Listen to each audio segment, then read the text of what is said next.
right of the people to alter or to abolish it and to institute new government, laying its foundation on such principles and organizing its powers in such form as to them shall seem most likely to affect their safety and happiness. That line in the Constitution is being carried out by Bitcoin. Not by guns, not by militia, not by so-called domestic violent extremists. It is a silent revolution.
Financial freedom, peer-to-peer worldwide party speakers, booming sound money, hard money getting harder. Reward cut in half, eyes on price. Money you can fuck with, global financial system with no leader. A moving finger rights and having rich moves on. Chancellor on the brink of second bailout for banks. Satoshi wrote Bitcoin, Copernicus, sun at the center of the solar system. It's gravity holding together the solar system. Bitcoin at the center of financial system, holding together the financial system. Conservation of energy, no chancellor bailouts. From mechanical universe, Galileo of Pisa. Digital matter theory, get me some pizza sauce. All matter bound by electricity, proton, neutron, electron. Magic internet, money pulling ions together like magnetism. Electromagnetic induction, electrifying the economic world. Settling our bargains of cotton and grain with a line connecting ions peer to peer. ASICs crunching numbers and spinning like a Tesla dynamo into financial revolution. Alternate current on the battle of currents. Light bulb moment, convert electricity into currency. Alternate currency, we win the battle of currency. Jackson and no banks, slaying the creature from Jaco Island. Software, machine fight machine. Replace gold with energy currency and stop wars. Faraday cage to cryptocurrencies in cyberspace. The Bitcoin way. Magic internet money, light bulb moment, convert electricity into currency, sound money, hard money getting harder, money you can't fuck with, high like a high-tech high again, stay humble and stack sats, self-custody, not your kids, not your crypto, study history, study money, study cypherpunks. Study Austrian economics, study property rights, study cryptography.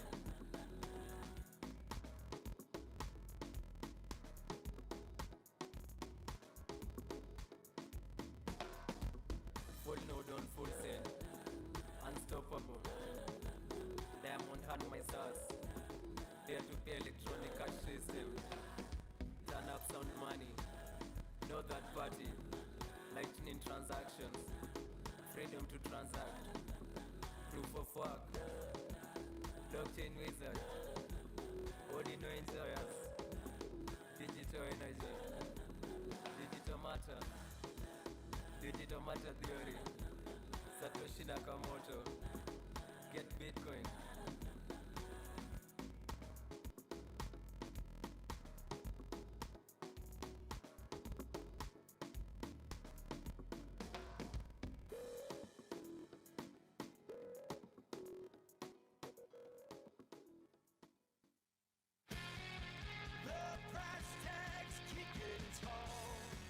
Inflation hits like a wall. While it's thin, it's hard to get by. Paycheck's gone in the blink of an eye. Not for the luxury, not for the gain, not for the comfort, just dodge the pain. Bitcoin's the key in the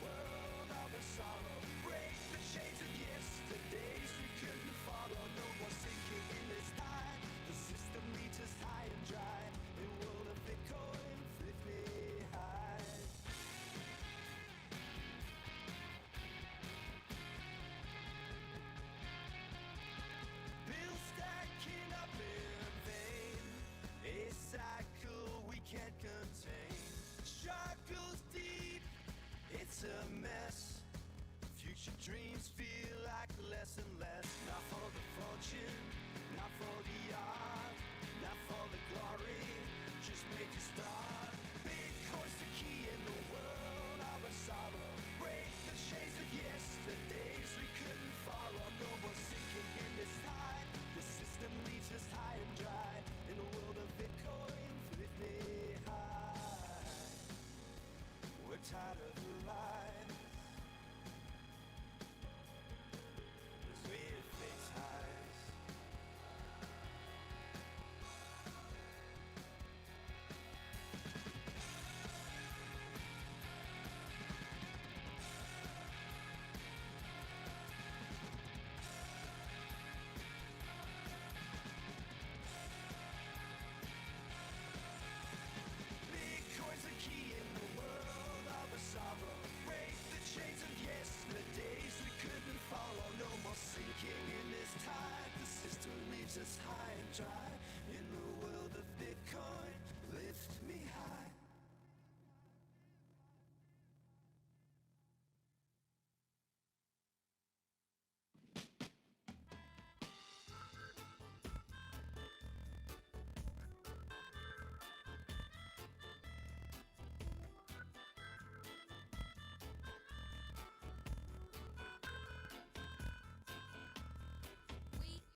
So we're going to be starting the event here in about a minute to 2 minutes. So if you're outside, milling around, chatting, come on in, join us. Uncle Rockstar is going to be taking the stage here very shortly. So everybody welcome, and hang tight because we're going to be starting here in just a couple minutes.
Jack, there we go. Good morning, and welcome to the third edition of Nostr Unconference. How are we doing this morning? Are you good? Ready? Come on, let's get going.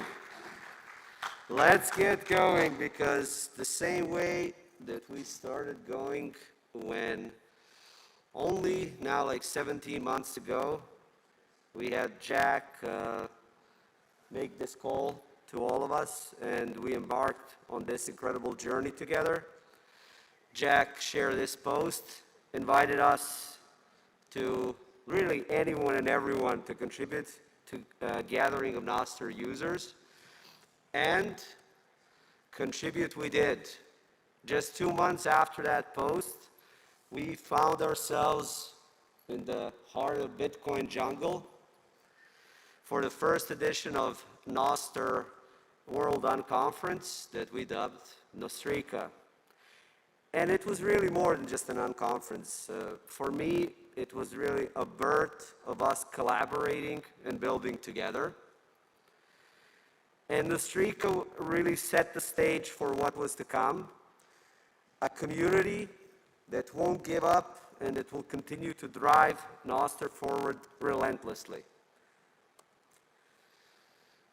Only 6 months later, in November that same year, we took the energy from the heart of Bitcoin jungle, from Costa Rica. We took that to Tokyo, Japan for the second edition. We were halfway across the world, but the spirit was the same. Right? Like developers, thinkers, and builders came together, united by a protocol that was still evolving, still growing. And at Nostriga, we weren't just talking about what Nostr can do, we were experiencing it in real time. And whenever I look at this picture, I have this feeling of like knowing that what we're doing with Nostr is not just technology, like it's a movement that will forever shift how we communicate, transact, and interact. Of course, some of us had more fun than the others, right? with Will, this legendary moment. And while we were having fun in Japan, and then after that, people in the community continued to push forward. So Fiat Jeff, GM Fiat Jeff, he continues to refine and improve Nostr protocol. Will and Vanessa, they keep building Damus, giving a user-friendly gateway to world of Nostr, as are Million with Primal, Kieran and Marty with Snort and Iris, Vitor with Amethyst, and really kudos goes to all developers, client developers.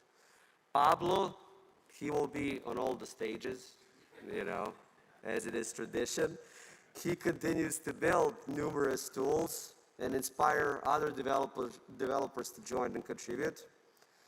Terry keeps building Commingle, Zach Flockster, and you can actually use both of those apps to interact with the sessions here at Nostriga. Very importantly, OpenSats established a Nostr fund and funded and continues to fund all the developers, designers, and contributors to Nostr. In the audience, do we have anyone from OpenSats? Just to see. No? Well, we have them on stream, I'm sure, so can we please give a round of applause for them and their funding? Thank you. And then we have Rabble with his team at Nos Social. They're continuing to build on Nostr, and Rabble will be helping us with breakout sessions here at 11 and 45. He will explain how those work, but be here so that you hear that and then join us for those breakout sessions. Odell, he's not here, right? Odell? No, too early for him, you know. But you can find him on Nostr where he continues to, you know, spread hate about us blue check marks, right? And encourages everyone to do Nostr 100%. We don't have Lynn Alden. We have Preston, which is better, right? But Lynn has produced tons of great content for Nostr. I mean, including her year, right? That was special. But at the end of the day, remember just that it's not only about those I have just mentioned, it's about all of us. We are the architects of future of communication that Nostr is. Here at Nostriga, we will have more than 70 sessions, various workshops, panels, keynotes, and we have built this program together with you. For the first time, we used GitHub that you can see on all the screens, and anyone was able to submit items to the agenda. Big thanks goes to TabConf and Michael Tidwell for inspiring us to do it this way. And during the next 2 days, always remind yourself that you're here to help build a decentralized future where communication is up to every individual and their private-public key pair, not trusted third parties. We're here because we know that privacy is not a privilege just for ultra-wealthy, it's a right for all of us. And most importantly, we are here because we understand that Nostr and the freedom tech we're building has the potential to reshape internet as we know it. So thank you for being here, and let's make this third edition of Nostr World Unconference the best one. Let's do it.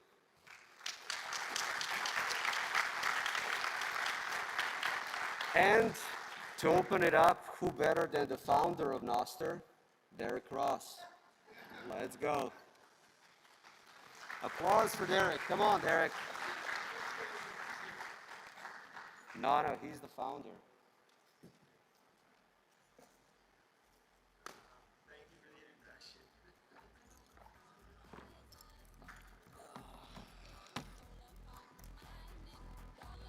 All right, give me a moment here to plug all this stuff in. That slide that Rockstar showed at the end was from Prague recently, and well, people like to meme Derek for some reason, so that was a result of that happening. We all know there's no CEO of Nostr. Ben Ark, yeah.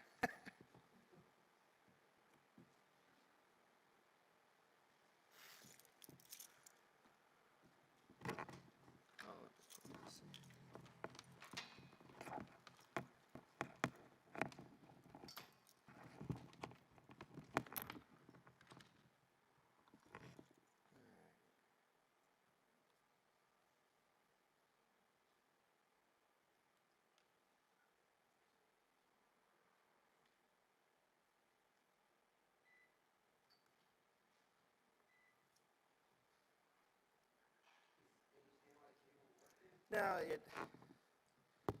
I need to reboot my laptop. Technical difficulties. Yeah. One second, I apologize.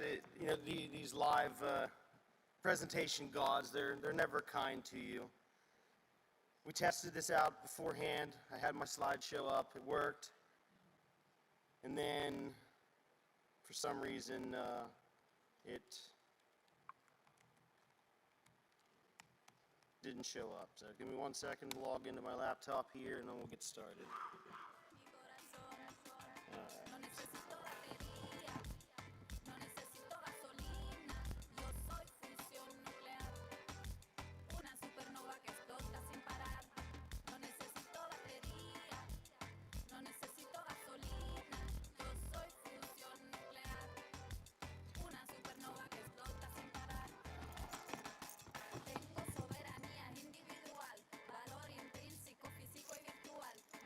All right, do we have it now or no?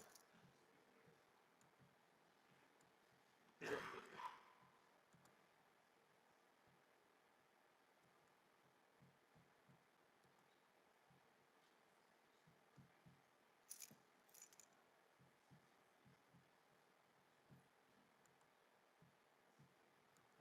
don't know.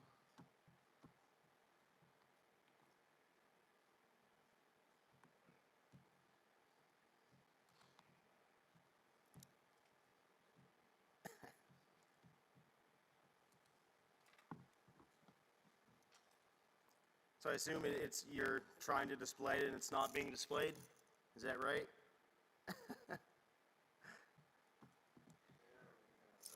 Oh, okay, there we go. All right, hey, I figured it out, all right.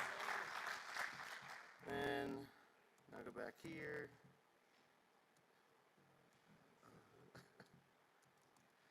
All right, hey, look at that. I figured out technology, okay. And I'm gonna switch to this. All right, can we switch microphones to this, please? The handheld? Then turn on. Testing, all right. I swear I know what I'm doing sometimes. All right, so technology is hard. Someone that's been using it for many, many years just struggled to get a presentation online and displayed. So technology is hard. Nostr is no different. So I'm going to talk about Nostr, and it's going to be a 101 course because technology is hard, and we need to start from the very beginning here and use this to onboard your friends, your family. I know many of you in the audience watching this in the live stream know a lot of this content, but this is a 101 course, so there's going to be a lot of content and a lot of information. But if there's one takeaway I want you to have, I want you to remember that Nostr gives you a portable digital social identity that you control.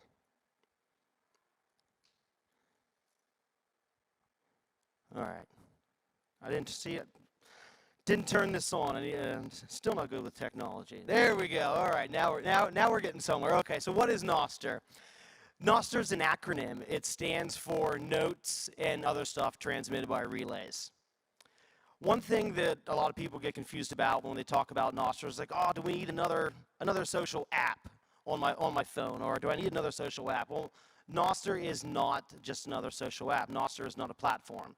Platforms are like Twitter, Facebook, Reddit, Instagram, all these legacy applications we've been using to be social for the last 2 decades.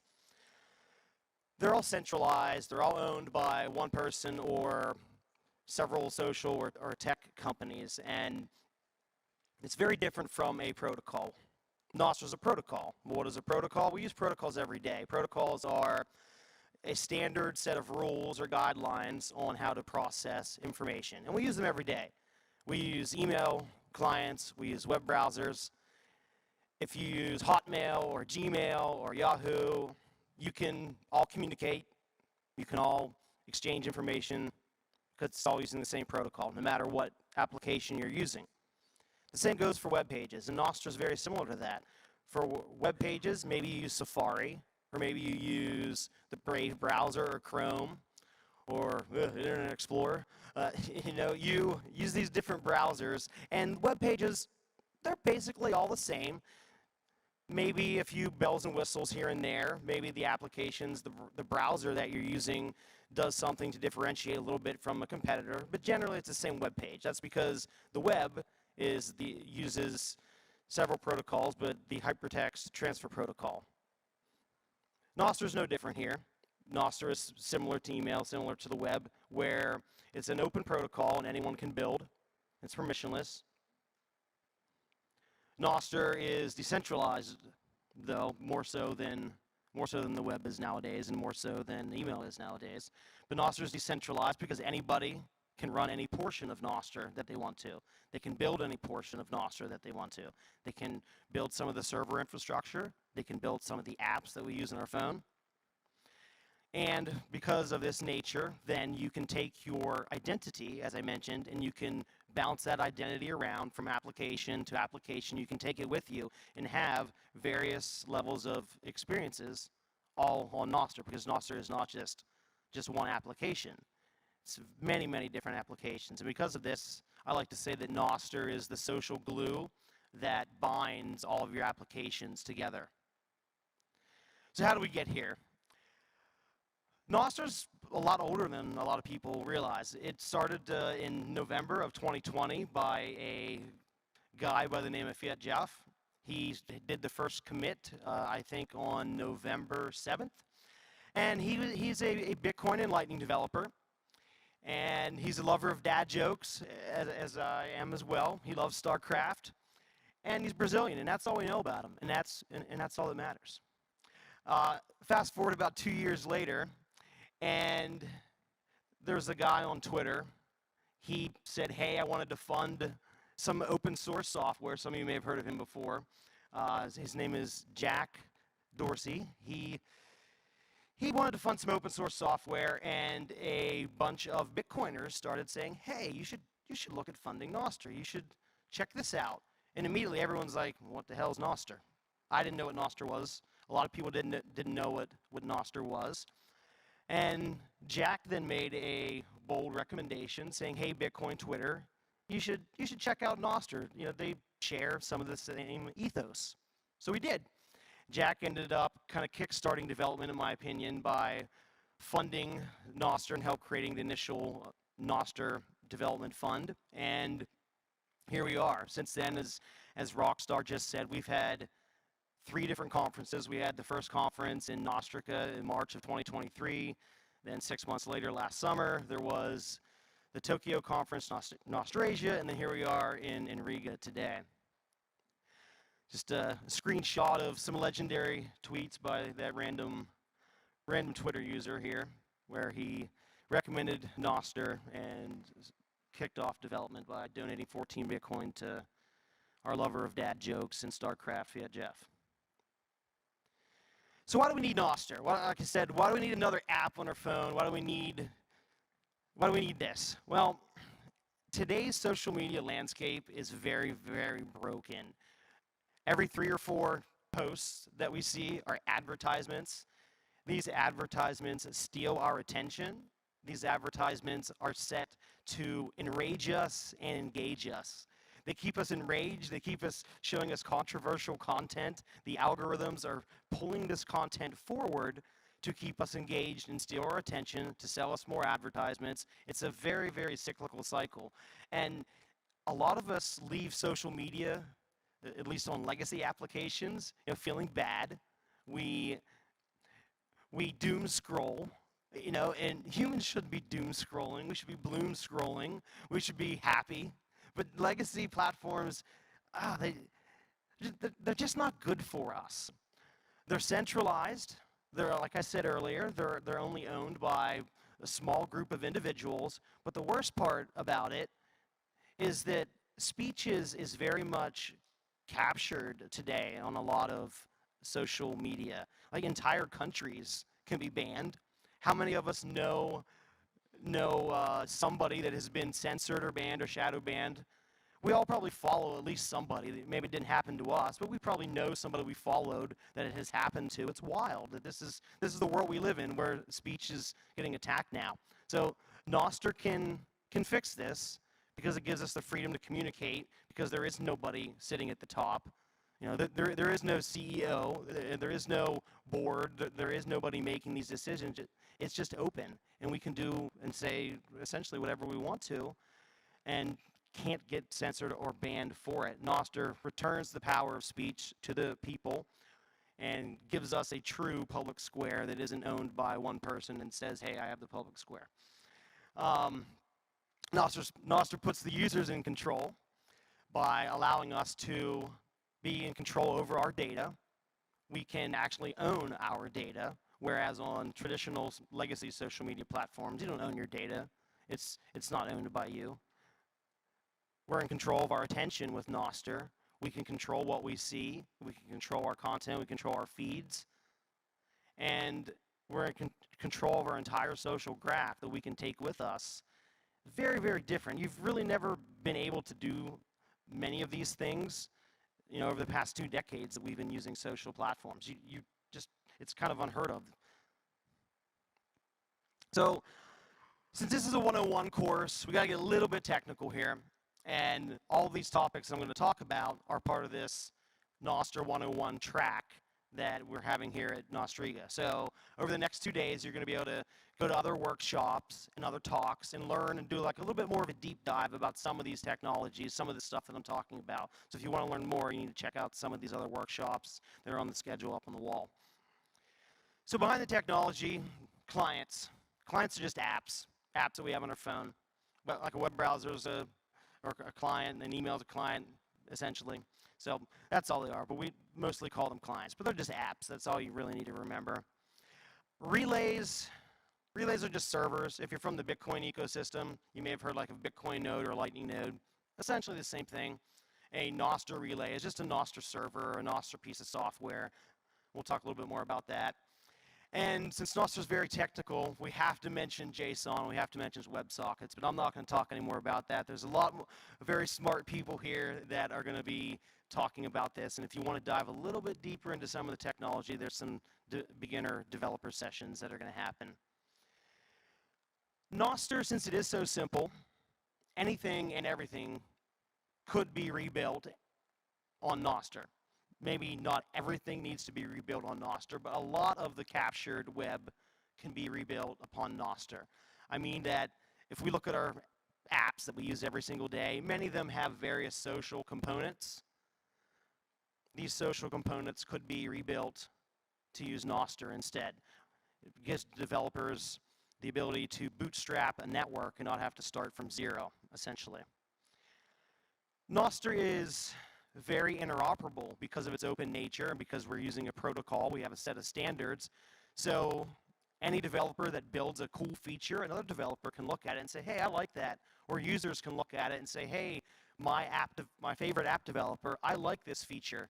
Can you implement it in your app? And then all the users start saying, yeah, I want it. So this gives the power to be interoperable with each other. Developers can stay sovereign and build their own applications and build their own vision. But if a cool feature pops up on another app, if a cool like developmental feature happens somewhere, someone builds it, developers can add it to their application. The interoperability is very, very powerful, and I believe there's another talk later today that will talk a little bit more about this. So what are Nostr clients? I view them as the powerhouse of Nostr. These are the pieces of the Nostr puzzle that makes everything unique. Developers can build applications to manipulate, display the data, all the information in very unique ways. Even though it's all the Nostr protocol, you have applications, you have clients that are very, very different. Right now, probably the most popular use case is Twitter alternatives. These will be clients such as Damus, Primal, Amethyst, Nostr, Nos. There's a lot of them. Those are applications that people will use on their phones, like for Android and iOS. And then on the web, maybe you'll use clients such as Primal, Coracle, Snort, Iris, Ditto, or Nostrudel. But these are all varying degrees of Twitter clients. Some have more additional bells and whistles, more features than others. But at their core, they're Twitter alternatives. Maybe some are Twitter alternatives on steroids. But that's cool, and we need that, and these clients are absolutely great. But for me, the most exciting part about Nostr is all this other stuff. It's all these unique experiences that people can build with social and with Nostr in mind. For example, maybe you want to consume content or write content, blogs, long-form content. Maybe you would use the Highlighter application or Obla News to read and write content. Maybe you're a streamer and you stream on Twitch. Well, now you want to stream on Nostr. You can do that with zap.stream. Nostr Nests, shameless plug at my app. You can use that then for like Clubhouse, audio chatting. Commingle and Troop are applications that allow you to schedule events, similar to like Facebook events or Meetup or Eventbrite. Then there's applications like Fountain and Wavelake. These are podcast and music applications, alternatives to like Spotify. Then we have very unique use cases for Nostr, such as Satlantis, which is like a travel application with Instagram kind of mixed in. And then a very unique case, zap.store. It's a Google Play and App Store alternative where the reviews and Web of Trust and things like that will be based on people you actually know and people that you actually trust versus random people on the internet. Very cool. But I could talk about this, and there could be hours-long talks about all the different Nostr apps. So if you want to know more about all the different Nostr applications, a really good website to visit and write down and visit later is nostrapps.com. Okay, Nostr relays is the next piece of the tech puzzle we got to talk about. Relays are just servers, nodes, as I said earlier. They're the decentralized data stores, but relays are very important. Relays allow us to be decentralized. Relays allow our content that we create to be decentralized and spread all around the world. It's how Nostr stays censorship resistant. For example, if I were to send my Nostr content to Relay A, and Relay A banned Derek for some reason, I'd say, well, that sucks, but that's okay. I have all my content on Relay B and C and D and E. That's okay. And if every single relay decided to ban Derek for some reason, they didn't like me, well, that still sucks, but that's okay. I can run my own relay if I needed to, if I wanted to. And then I could just tell all of my followers, this is the Derek relay, go to the Derek relay. And I actually do that. There's going to be a relay deep dive talking about how to run a relay, a 101 workshop later, where you'll learn how to run a relay. Probably one of the easiest methods is if you use a Bitcoin node like Umbrel or Start9. A lot of those are point and click to deploy, but there's other more complicated ones depending on what you need to do. Maybe you want to run a relay for a community, and there's going to be a talk about that. It's not so much point and click install, but if you're a little technical, you can accomplish this task fairly easily. It's the Ditto relay. It's very unique there. And there's all sorts of different types of relays too.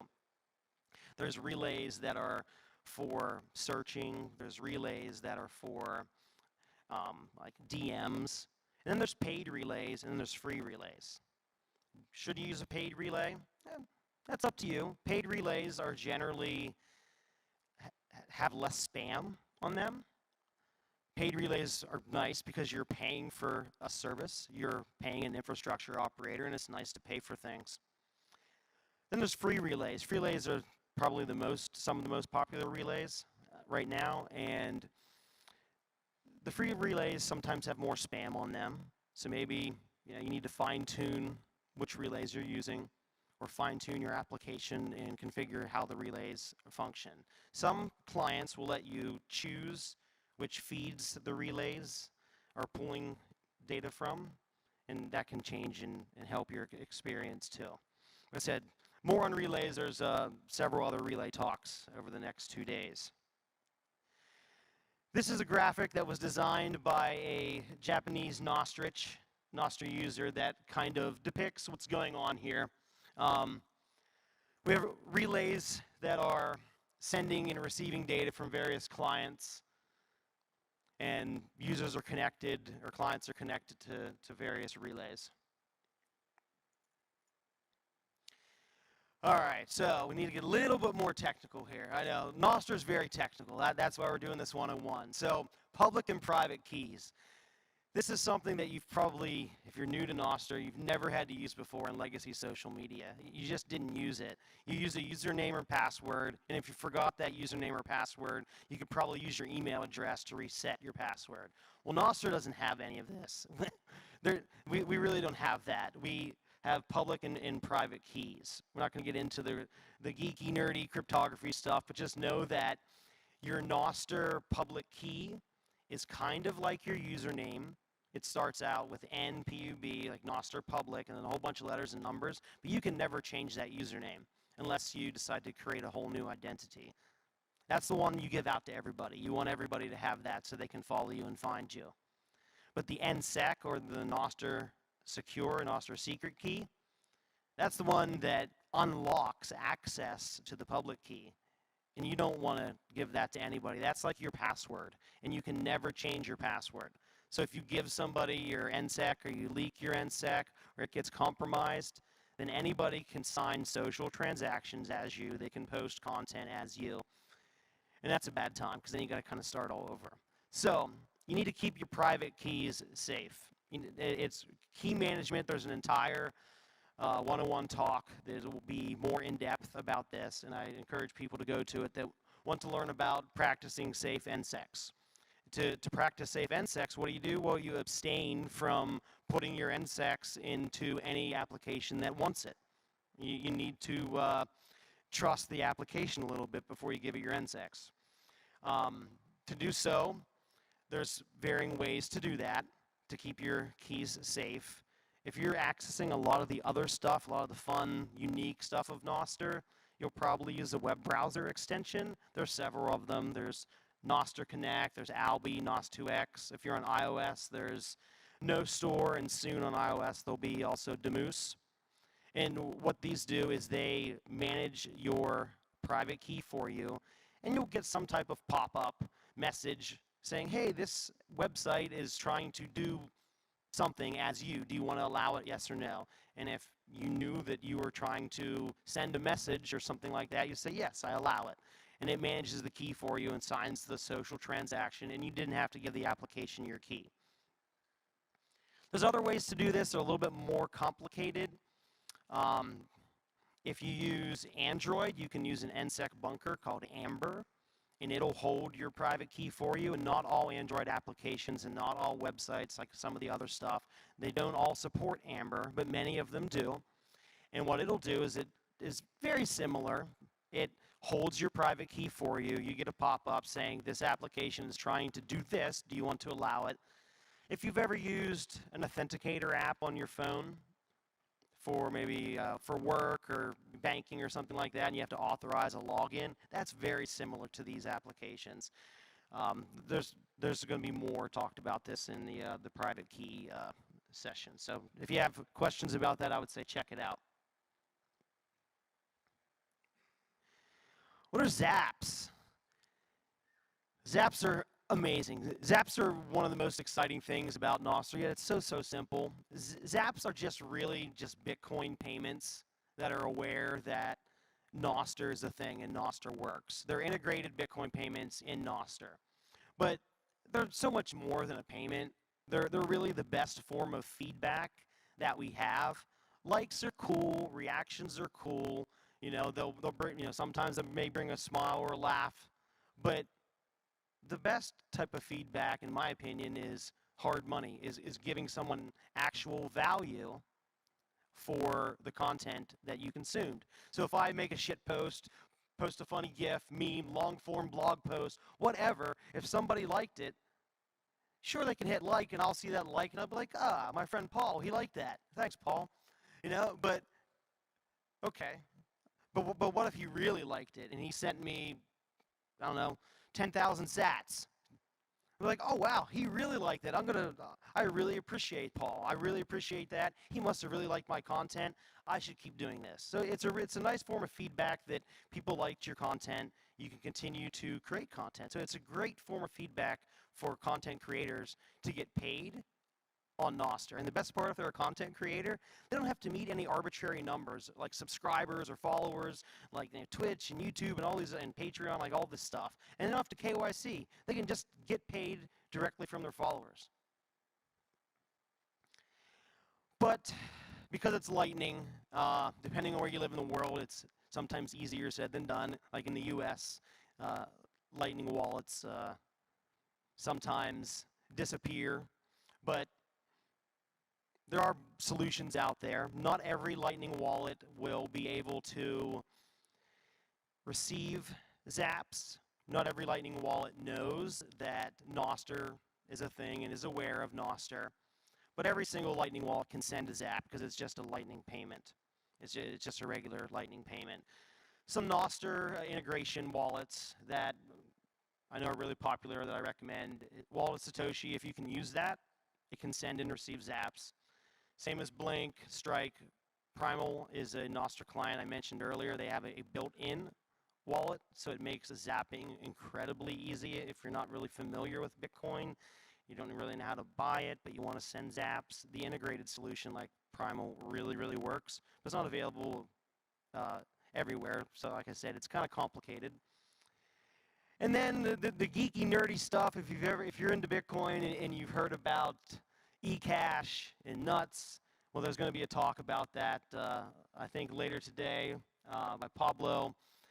But there are some eCash and some Cashew wallets that support zaps. But in my opinion, they're complicated, and I personally wouldn't recommend them to most people because it adds a layer of complexity. But a lot of people like the layer of complexity for a additional level of privacy.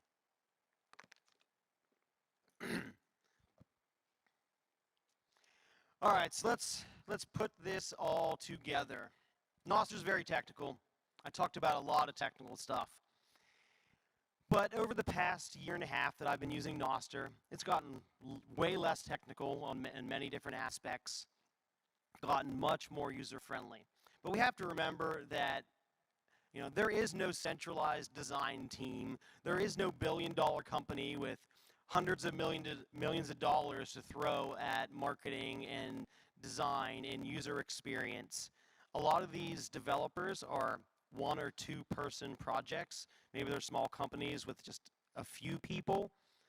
Design is getting better. Design is improving. You can see it over time. Maybe you first heard of Nostr 3 months ago, 6 months ago, a year ago. You went to use it and you're like, this doesn't work too well. That's okay. That's okay. Things have improved. I would say check it out again. And if you still don't like it, check it out again in 3 months. Things are always improving. If you've been in the Bitcoin space, people like to say, oh, we're still early. Well, it's not really mean. This does apply to Nostr too, as well. Nostr has really, most applications are very, very new. They're less than 2 years old. Like most of them are very, very new, and we're really early. If we look at platforms that have been around since 2005, they've been around for 20 years. They have a head start, and they also have large design teams and development teams. We really don't have that because it's a grassroots movement. So give developers time to build. They are improving. Nostr enables us to choose our own algorithm. Since Nostr is open and permissionless, and we can do and build whatever we want and take our content, take our identity, and move from application to application, all of this comes together to allow us to be in control. right? I said earlier that we're in charge of our data, our social graph, our experience, our attention. So that means that we are the algorithm. The users are the algorithm. There's various clients that have some level of algorithm. Maybe it's hidden away in another tab or another feed. But the nice thing about these algorithms, they're not force-fed to us. We don't have to use them, and they're open and they're transparent. You can choose on some clients, you have the option to configure and build the type of feed that you want. Really, really powerful. You generally in the past, 2 decades, as algorithms have been adopted and become more honed in and dialed into users, you haven't been able to get out of those algorithms. Maybe you can see a chronological feed, but it's hidden from you, and the algorithms aren't open if you decided to use the spoon-fed algorithm. But on Nostr, we really don't have any of that. It's not at the protocol level, so you can build your own feed, your own content you want to consume. You're in charge. But then you also have to put in the work too, because if you're not using these algorithms, that means that content isn't going to be brought forward for you. User discovery still needs a little bit of work. So that means it's up to the user to do the work. You have to go out and find people to follow. You have to make people know that you are there. You have to interact and engage and be social, because it's not the platform, it's not algorithms that are trying to be social for you. So you got to get back to your roots as a human, and you got to interact and you got to engage in Nostr. Software is not going to do it for you for the most part. If you are a person that is an activist and you are conscious about your content being censored, maybe run a relay. Maybe look into running a relay to ensure that your content is available. Running a relay isn't for everybody. Not everybody needs to do that. But some people like to run relays. Maybe the relay is on your phone. Maybe the relay is in your house, and it's just for your family, just as a backup. Developers love feedback, and not just complaining about something not working. We need to be constructive. Sure, we're early, so a lot of things aren't going to work as well as they could, and that's okay, but you need to let developers know. You need to tag them in posts, let them know, submit feedback on GitHub, be part of the development process. What application exists in legacy social media where if something doesn't work properly or you'd like a feature, that you can submit that to the team? And you're going to call up Mark Zuckerberg and be like, hey, Zuck, I don't like how this works on Facebook. Can you take a look at this? That's not going to happen. That's not going to happen. But, if a Nostr developer,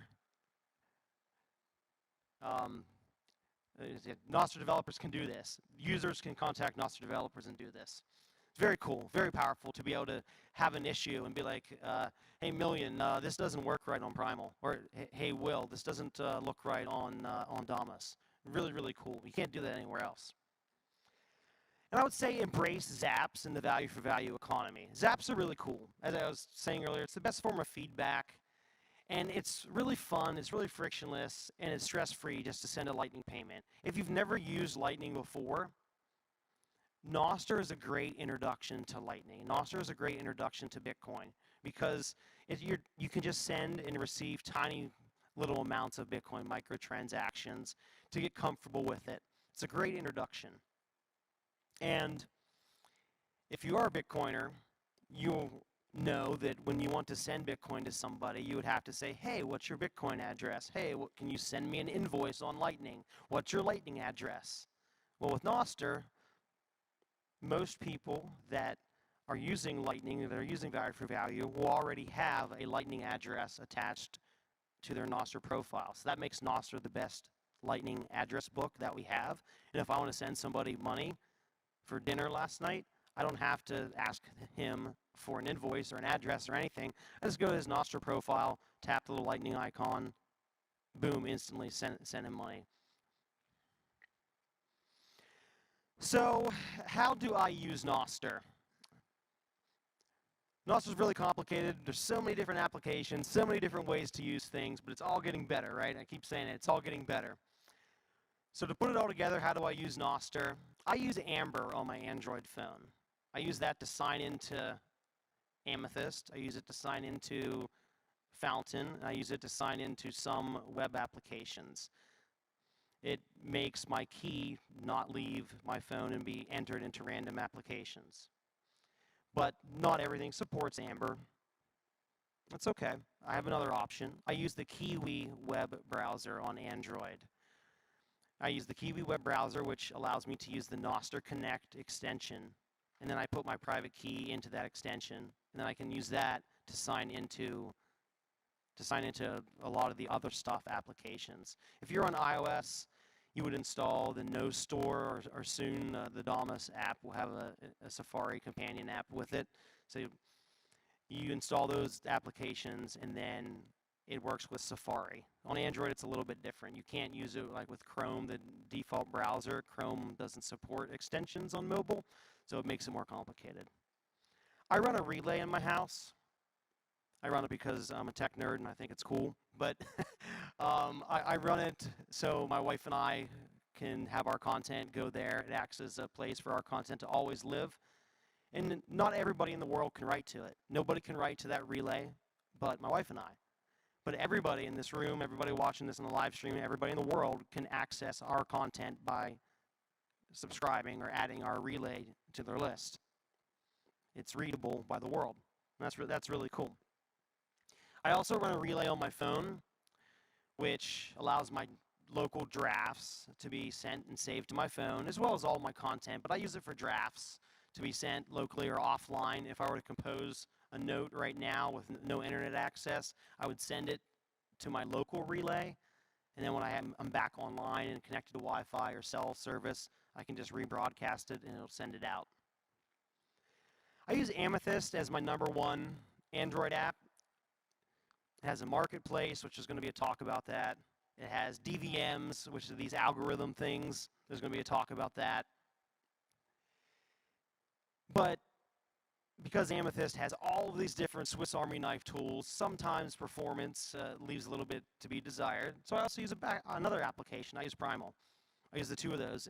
Primal is a great, smooth, simple Nostr experience. But it's missing all the bells and whistles that Amethyst has. So I use both. I use both every single day. I use Highlighter. I mentioned Highlighter earlier. Highlighter is kind of like a Patreon alternative. It allows you to create subscription tiers if you're a creator, or if you're just a content consumer. I can go there and read, and I can kind of like highlight or bookmark passages of content that I like. And some clients will even display those highlights. That gets back to that interoperability that I was talking about. I use nostr.com to listen to live podcasts or to chat with friends. One of the best Nostr podcasts out there is live recorded on Nostr every single week, Club Chain Radio. I use zap.stream to watch people from some Bitcoin ecosystem guys like Odell, Rabbit Hole Recap, Citadel Dispatch. Those are broadcast on zap.stream. We can watch those there. Some people on Nostr also stream their gaming sessions or their development sessions. I use that to watch them. I use Tunster. Tunster is really cool. Tunster is essentially streaming, but only for musical performances. We have musicians that are live streaming on tunster.io and making more money than they've ever made on Spotify. That's wild. There was in December, 9-10 months ago, there was 2 artists, Ainsley Costello and Just Loud. Just Loud had been on Spotify for many years. He had 10 million downloads and never made any money. And the two of them combined pulled in something like 18 million sats. That's crazy. Like, they made more money than they've ever made just because of value for value in Nostr. So Nostr is enabling musicians to get paid for their content. I use Fountain. Fountain's now a Nostr application. It is a podcast app. I listen to podcasts almost daily on there. You can also listen to music as well. Wavelake. Wavelake is an indie artist alternative to like Spotify. It has value for value, so I can directly zap an artist if I like their song. I think here at the concert we're having music streamed by Wavelake in between sessions, something like that. And how else do I use Nostr? Well, I like to keep Nostr weird. It's fun. It's funny, right? Like we can do and say anything we want to, so we can really be ourselves. And people like to do weird stuff. We're humans. Humans embrace the weirdness and laugh, and it's funny. So embrace the weirdness. Keep Nostr weird. And I say embrace the good morning and the Pura Vida and the good night culture. We love saying our good mornings and our greetings on Nostr. I swear, if you look at some of the trending algorithms in the mornings, you'll see like every single trending note will be like everybody's good mornings notes. Everybody just greeting each other and being friendly and saying hi. You know, and you can pop a shaka from that every once in a while as well. So you can follow me across Nostr. But again, I would say check out all of these Nostr 101 tracks that are going to be happening over the next 2 days. We're going to be able to deep dive more into a lot of the more technical aspects on some of the things I talked about. Share this with your friends and family if you're trying to purple pill them and you don't want to explain all the technical aspects of Nostr. We're still early. It's getting better. And good luck with your purple pill. Thank you.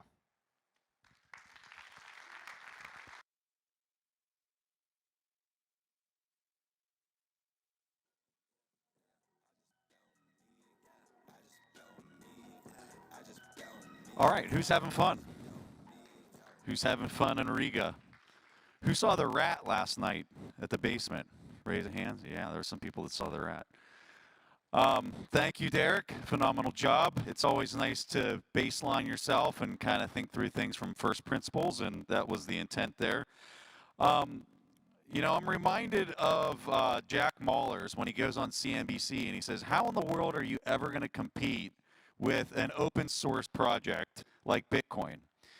And this next talk, we got Milion, we got Pablo. They're going to come up and they're going to say that the killer feature of Nostr is the openness.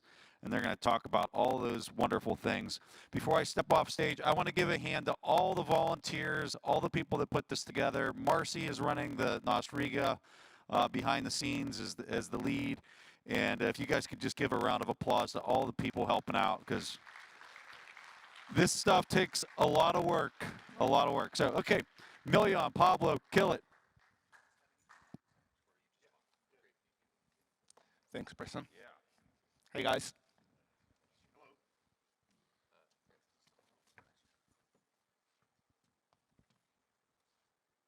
We're going to be running a bit of an experiment. Hey. It's a two-person keynote. Hello. All right. So, get set up here. 1 sec. Pablo, you can get the crowd warmed up a little bit.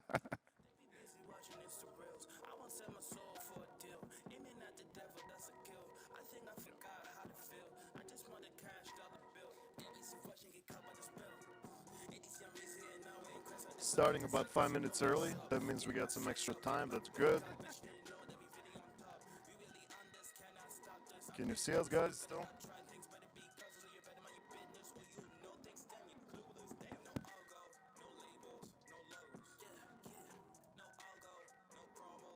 This is the presentation, by the way. Yes, it's a QR code. It's a Wavelake ad. Do we get the clicker too, or? Okay. Good. We'll be good. Can you see us up there? No? Yeah, plugged in, everything.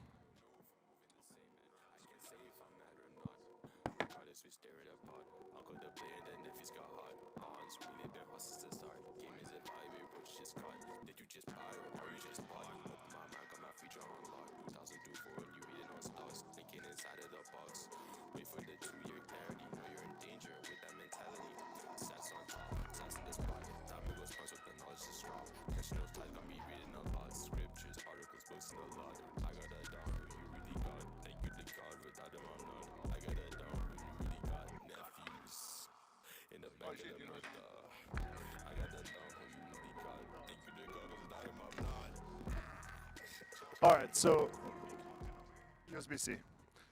Until we get this going, I'll just give a bit of an intro for this talk. So the idea behind this talk came about as a result of some discussions we were having on Nostr regarding what Nostr's killer feature might be. So we're talking about it, we're like saying, okay, is it censorship resistance? Is it zaps? Is it maybe something that we haven't discovered yet? Or is it something that we maybe have already, which is radical openness of the network? I kind of fall in the camp of thinking that guys who think that it's the openness itself that's the killer feature. It will make it possible for a whole ecosystem of applications, very powerful applications, to be built on top of Nostr.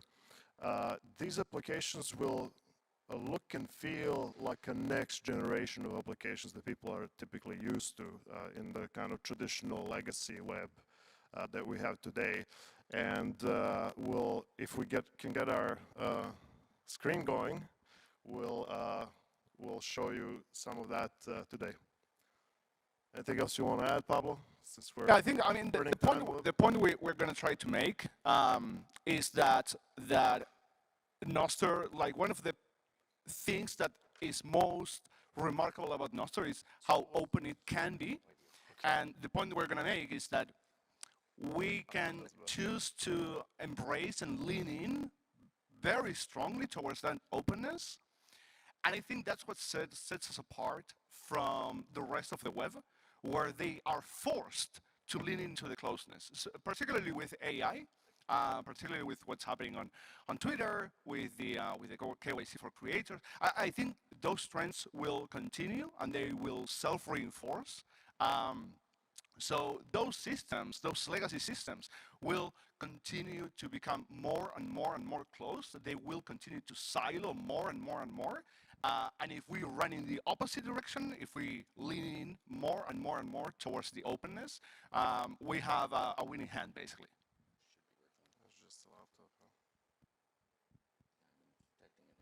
And now you can imagine the slides instead of... We have a really nice intro slide here. I really hope we get to show it.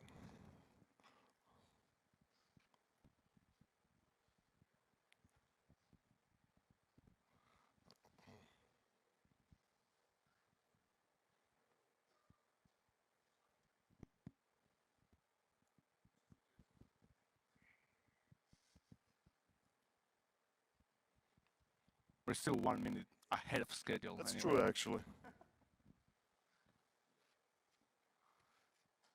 And we already gave a half-hour talk. So...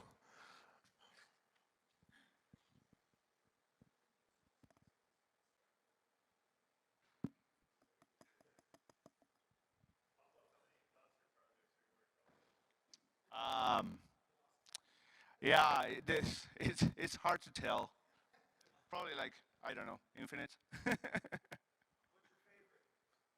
I mean, my favorite is highlighter, but nutsack is kind of cool.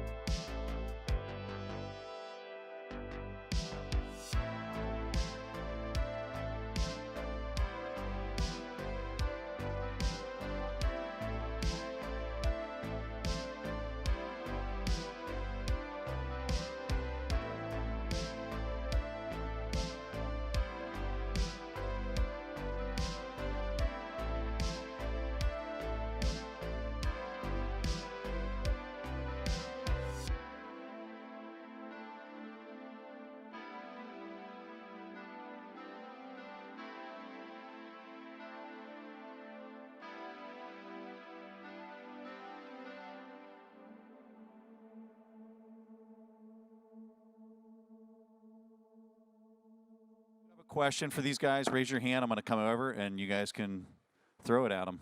Anybody? If not, I got questions for them. No? Everybody's thinking. Well, my question for either one of you guys would just be on the interoperability piece. What is something that you're seeing right now that excites you the most from an interoperability standpoint? kind of shitting my own bags here. But Do it. no, but I'm super excited about the. I wrote NIP60 and NIP61, which are wallets, like a cashew-based wallet, where the money is stored on the relay, which means that you can go to any client that obviously implements this NIP60, and your money's there. So in the same way that you log into Primal, and the people that you follow are there, your profile is there, your notes are there, you log into whatever other client, to Highlighter, to Deimos, to Shopster, and your money's there. And it's kind of weird. But Bitcoin is data, right? And we are used to the idea of you open Sparrow and your money's there, you open Blue Wallet and your money's there. Why shouldn't Nostr have the same?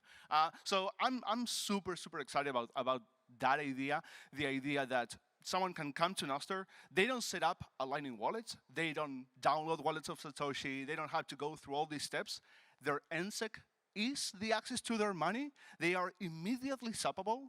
I am super excited about what that unlocks, because when you onboard new people, even with Primal, which I think is at the top of the reduction of friction of onboarding someone, even activating the wallet is a bit of a step. But now, just the fact that you have your NSEC takes care of all of it. And I am super excited for what that unlocks in terms of frictionless onboarding. Milian? Yeah, it's pretty crazy. So first of all, eCash itself is exciting. It's a really exciting technology. Both Fediment and Cashew implementations are very interesting. The fact that you can basically have these tokens that you can move around, and that's actually the bearer assets that represent Bitcoin that you own at this particular custodian. So the fact that you can now integrate that with Nostr, and you can hold these tokens in an encrypted manner on public relays, on the public relay infrastructure that we have on Nostr, is pretty wild. And all that you need to unlock them is your Nostr key.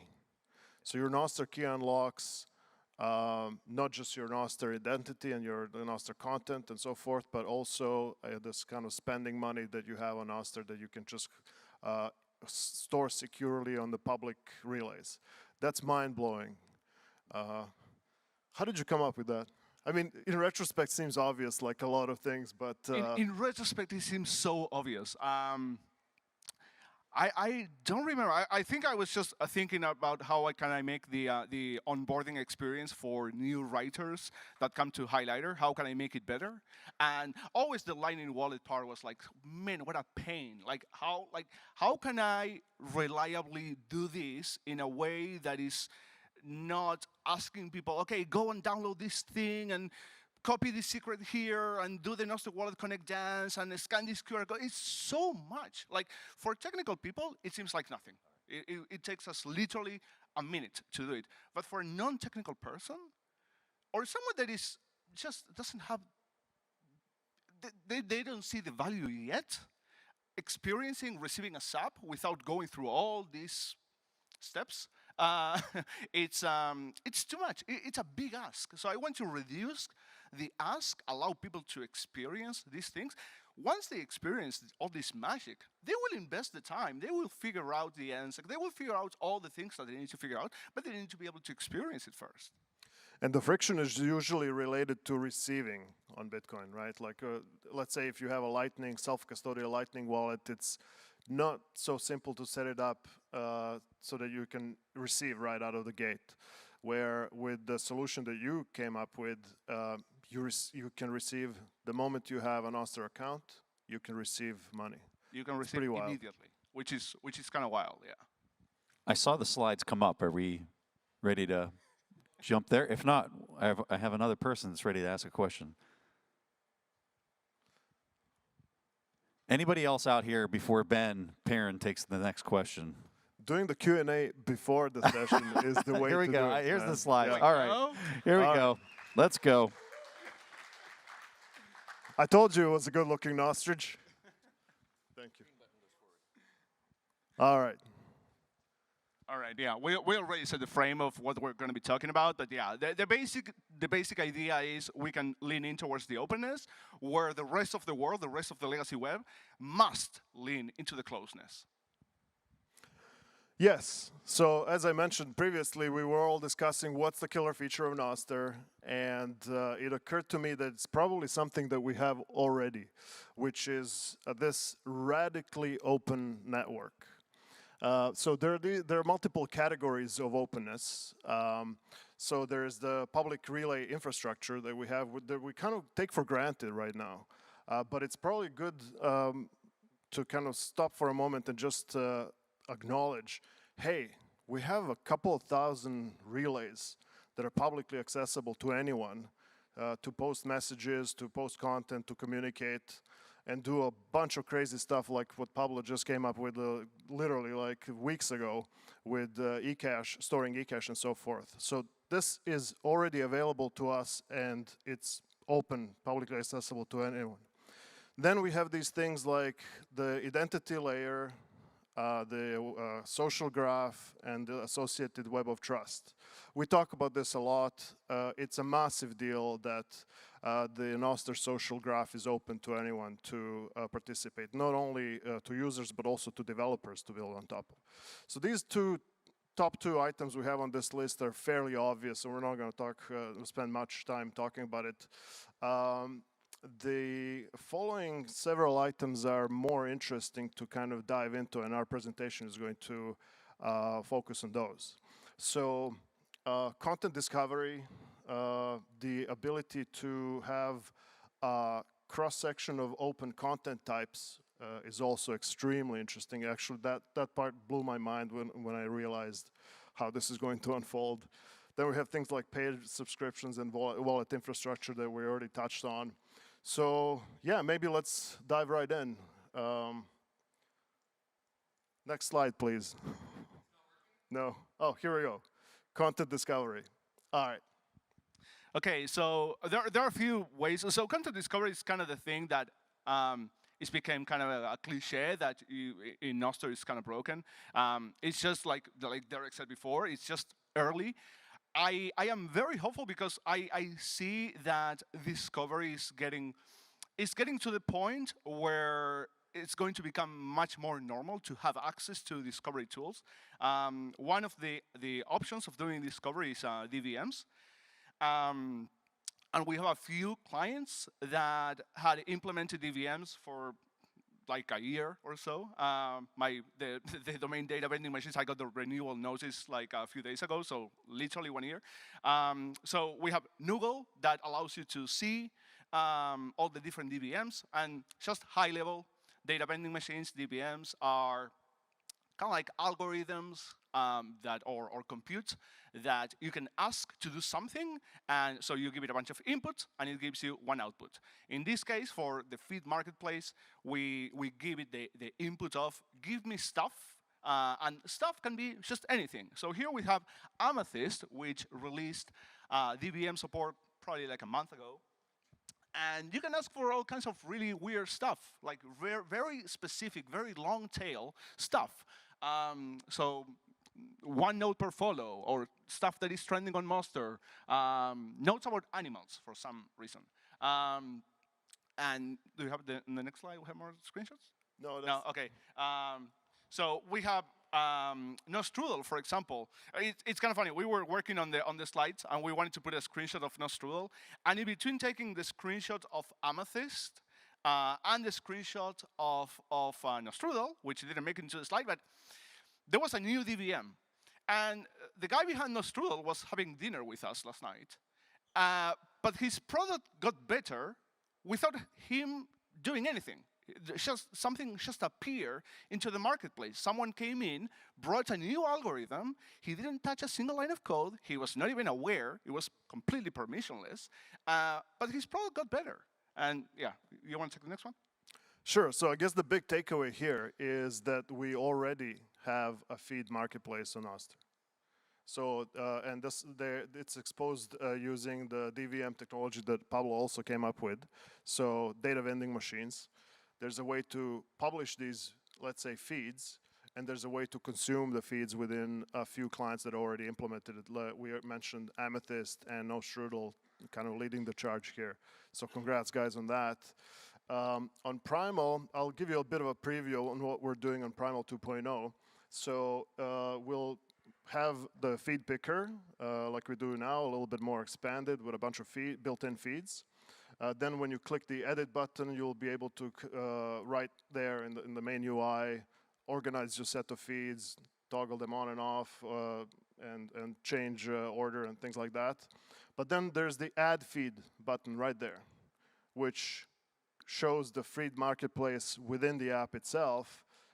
Then when you select any of the custom feeds, you'll be able to get the preview for that feed and simply add it to your list of feeds. So what we're going to do at Primal is we're kind of a little bit unique at the moment within the Nostr space in the sense that we build services as well as clients for Nostr. So we have built a bunch of feeds that are currently only available in Primal. So what we're going to do is we're going to build a bunch more feeds. We're going to publish all of those feeds. Every single Primal feed will be available in the feed marketplace. And of course, we're going to be able to, within all Primal clients, you'll be able to consume any third-party feed that anyone else has published. And I'm convinced that the craziest, the highest signal, the most interesting feeds are not going to be created by Primal or like a big vendor like that. Once you open things up like this, the marketplace is going to be, it's already vibrant to just like a few weeks in. I think this is going to really explode and offer a new way to discover content and kind of get into a lot of interesting things out there on Nostr. So that's a major way in which openness as a feature of Nostr is contributing to all clients. Pablo just mentioned with no strudel, you know, Hazard was having dinner with us last night, and his product just got better without him doing anything. That's kind of massive. Imagine this happening at scale. We're going to blow the legacy web out of the water, I'm convinced. And before we move on, and one of the cool things is that any of these DVMs can have like a subscription tier. So you could say, I'm going to pay 1,000 sats a month to this whoever developer it is. I have no idea who it is. And I'm going to have access to this feed, 1,000 sats or $5 or whatever it might be.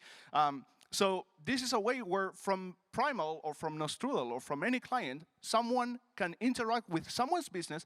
There is no KYC, there is no registration. The person didn't have to go through this process of submitting their feed or their algo to Twitter or whatever. It's completely open, completely permissionless. Someone from whatever, North Korea can create a small business of selling these feeds. It's kind of wild. Yeah, we're serious when we say marketplace. So there are going to be a bunch of free feeds, and there are going to be a bunch of paid feeds. And the paid feeds can be, the business model around paying for feeds could be implemented on a subscription basis or on a kind of pay-per-request basis. The DVM model already supports all of this. So it's going to be wild to just open it up and see what happens in the free marketplace when this is unleashed. And this is kind of a theme on Nostr just in general. Like, Nostr is a true protocol in the sense that there's this ecosystem that's unfolding and developing without any central coordination or planning.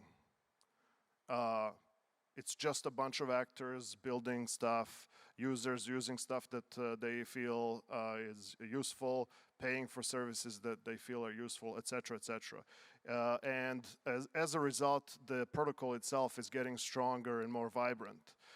It's thriving without anyone being in charge.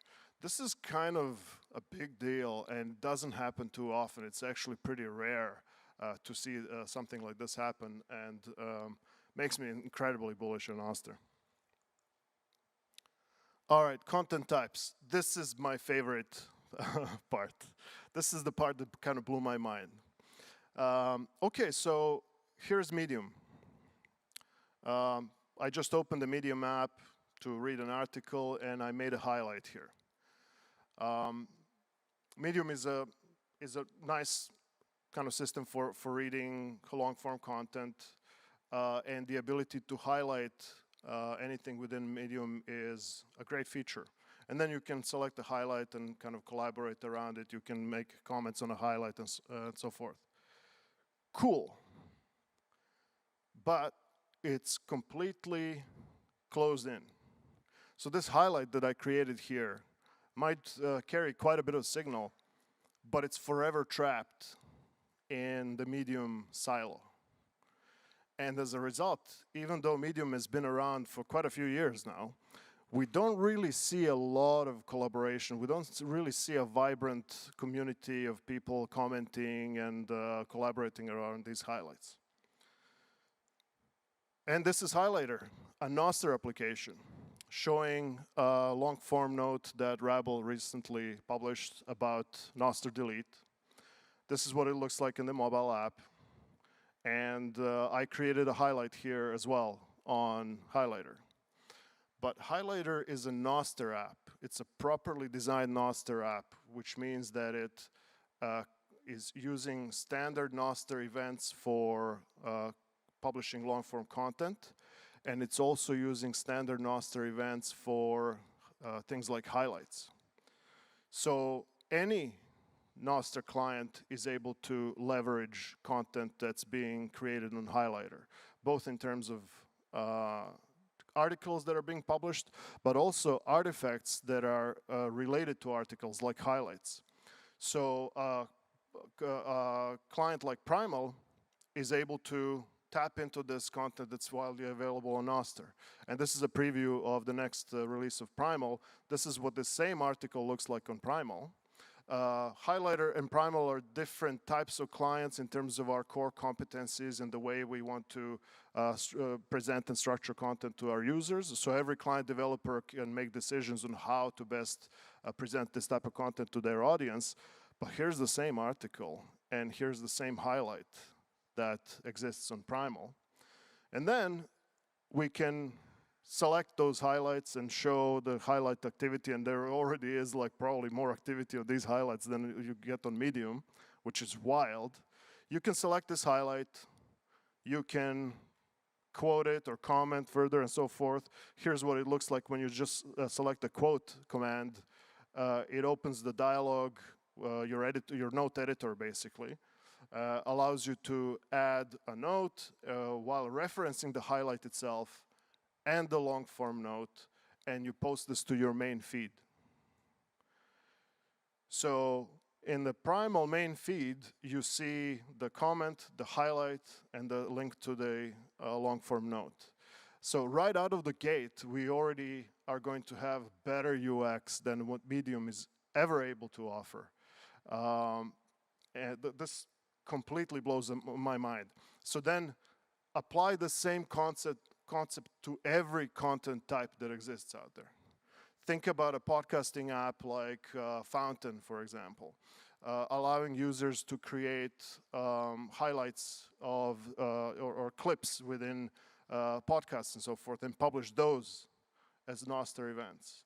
Think about a travel app like a TripAdvisor competitor that's built as a proper Nostr app, publishing information about locations, publishing reviews, etc., etc.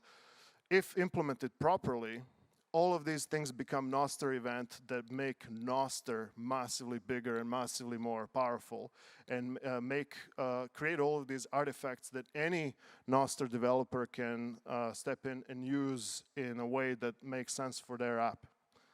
This completely blows my mind, and I can't wait to see how all of this is going to unfold in the next few years.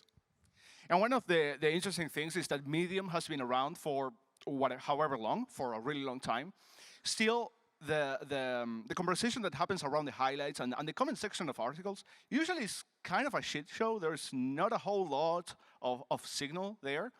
And the main reason really is that your social graph is not there. So it's just a bunch of strangers with perhaps no shared values, no shared interest, having discussions that it's kind of like a random, like a cesspool.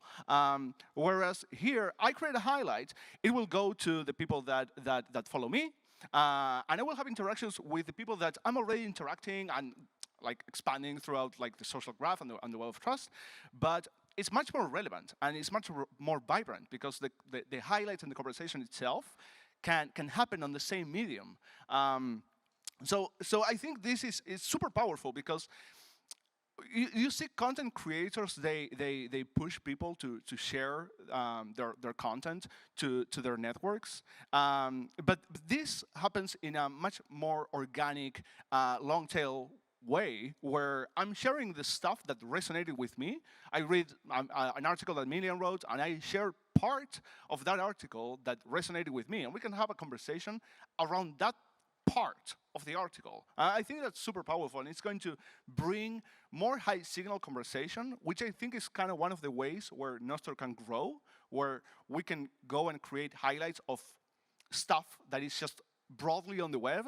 I know Will from Demos is working on an extension for Safari to create just highlights on the web. On Highlighter, you can also just say, oh, okay, on this Medium article, I want to be able to create highlights. And we can bring people that are writing on Medium or on Substack or whatever, we can bring them into Nostr because there is valuable conversation happening around their content.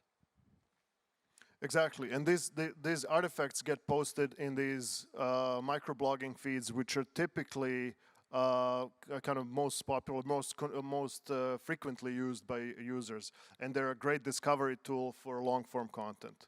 Which brings us to Pablo's little show here. Yeah, so I was listening to a podcast a while ago, and I heard this part that I loved. And for background, Julie Greenwald is some executive president of record label that's been around the industry for like 3 decades or so. So she knows the stuff. She's seen the transition of the music industry changing. So we wanted to play this this part of the podcast because it's super valuable. Doing each song is doing 100,000 streams. Yes. And it adds up to the million versus the 1 million. It's just like you could see that the catalog is performing. People are buying into the artist, not just the song. And that's the difference in how we're trying to sign talent. How important is social media these days? It's the most important thing. Is it the most important? Because that's where content is consumed. The short form content. More than streaming, Spotify? So this is the interesting thing. They're hearing the music, their full song on the Spotify, on Apple, on Amazon, but the discovery of the artist is vis-a-vis all the short form that is on Instagram Reels, on TikTok, on YouTube Shorts, on Snapchat. And so that's where kids are like finding about you know, what your sound is, where you're from, your clips.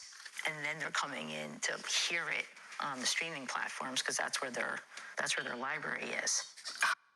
Okay, the rest of the podcast is very worthwhile listening to, but the basic idea is that the short form is the discovery, is where people are. But what's interesting is that the strategy that musicians and artists in general have is they need to present the short form, present the clip, present the quote, present whatever it is, something that piques the interest of their audience, and bring them off of that platform into this other platform. So take them from Twitter to SoundCloud, take them from TikTok to whatever, to Patreon. So there is a fight, there is a tension there where you are publishing content on Twitter and you're fighting Twitter, right? Like Twitter doesn't want their traffic to leave. With Nostr, we are bringing all these content pieces together into the same feed because it's all the same data. The same data goes everywhere, and it's up to clients to decide how to render it.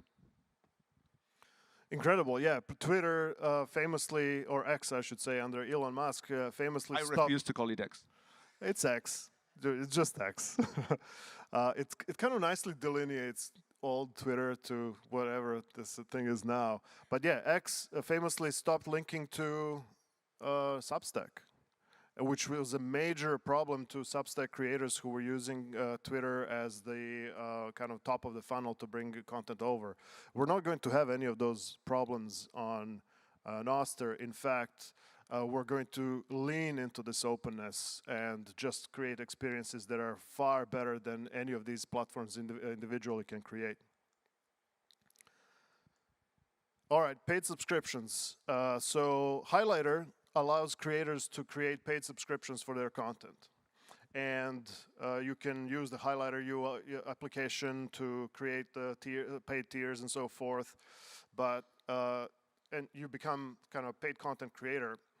But since this is Nostr, you're not becoming a Highlighter content creator, you're becoming a Nostr content creator.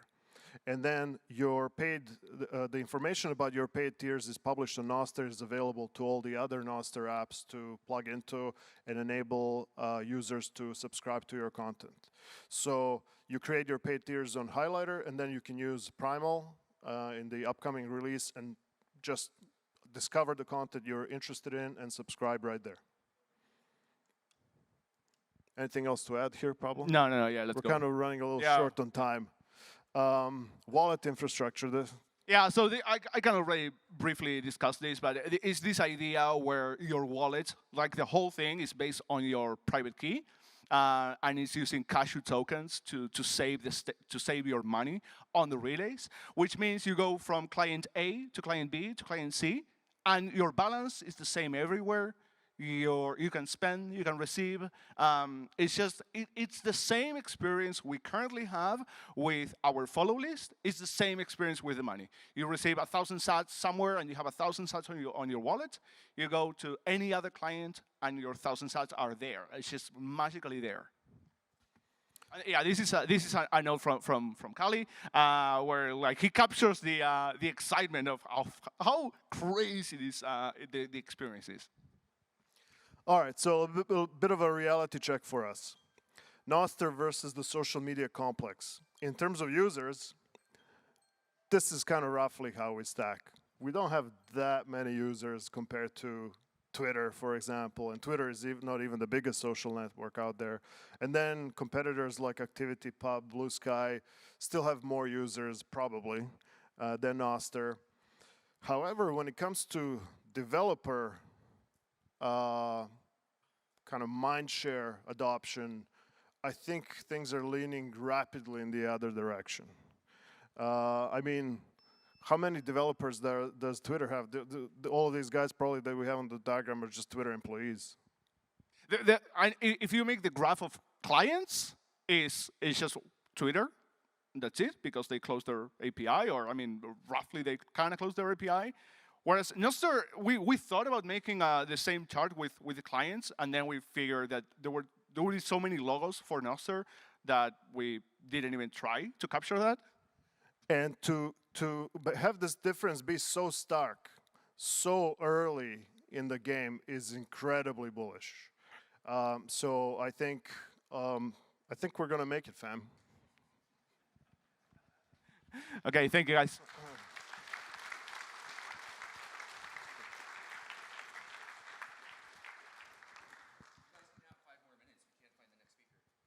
Okay. All right, let's keep on riffing. Preston, you have questions? Anyone else?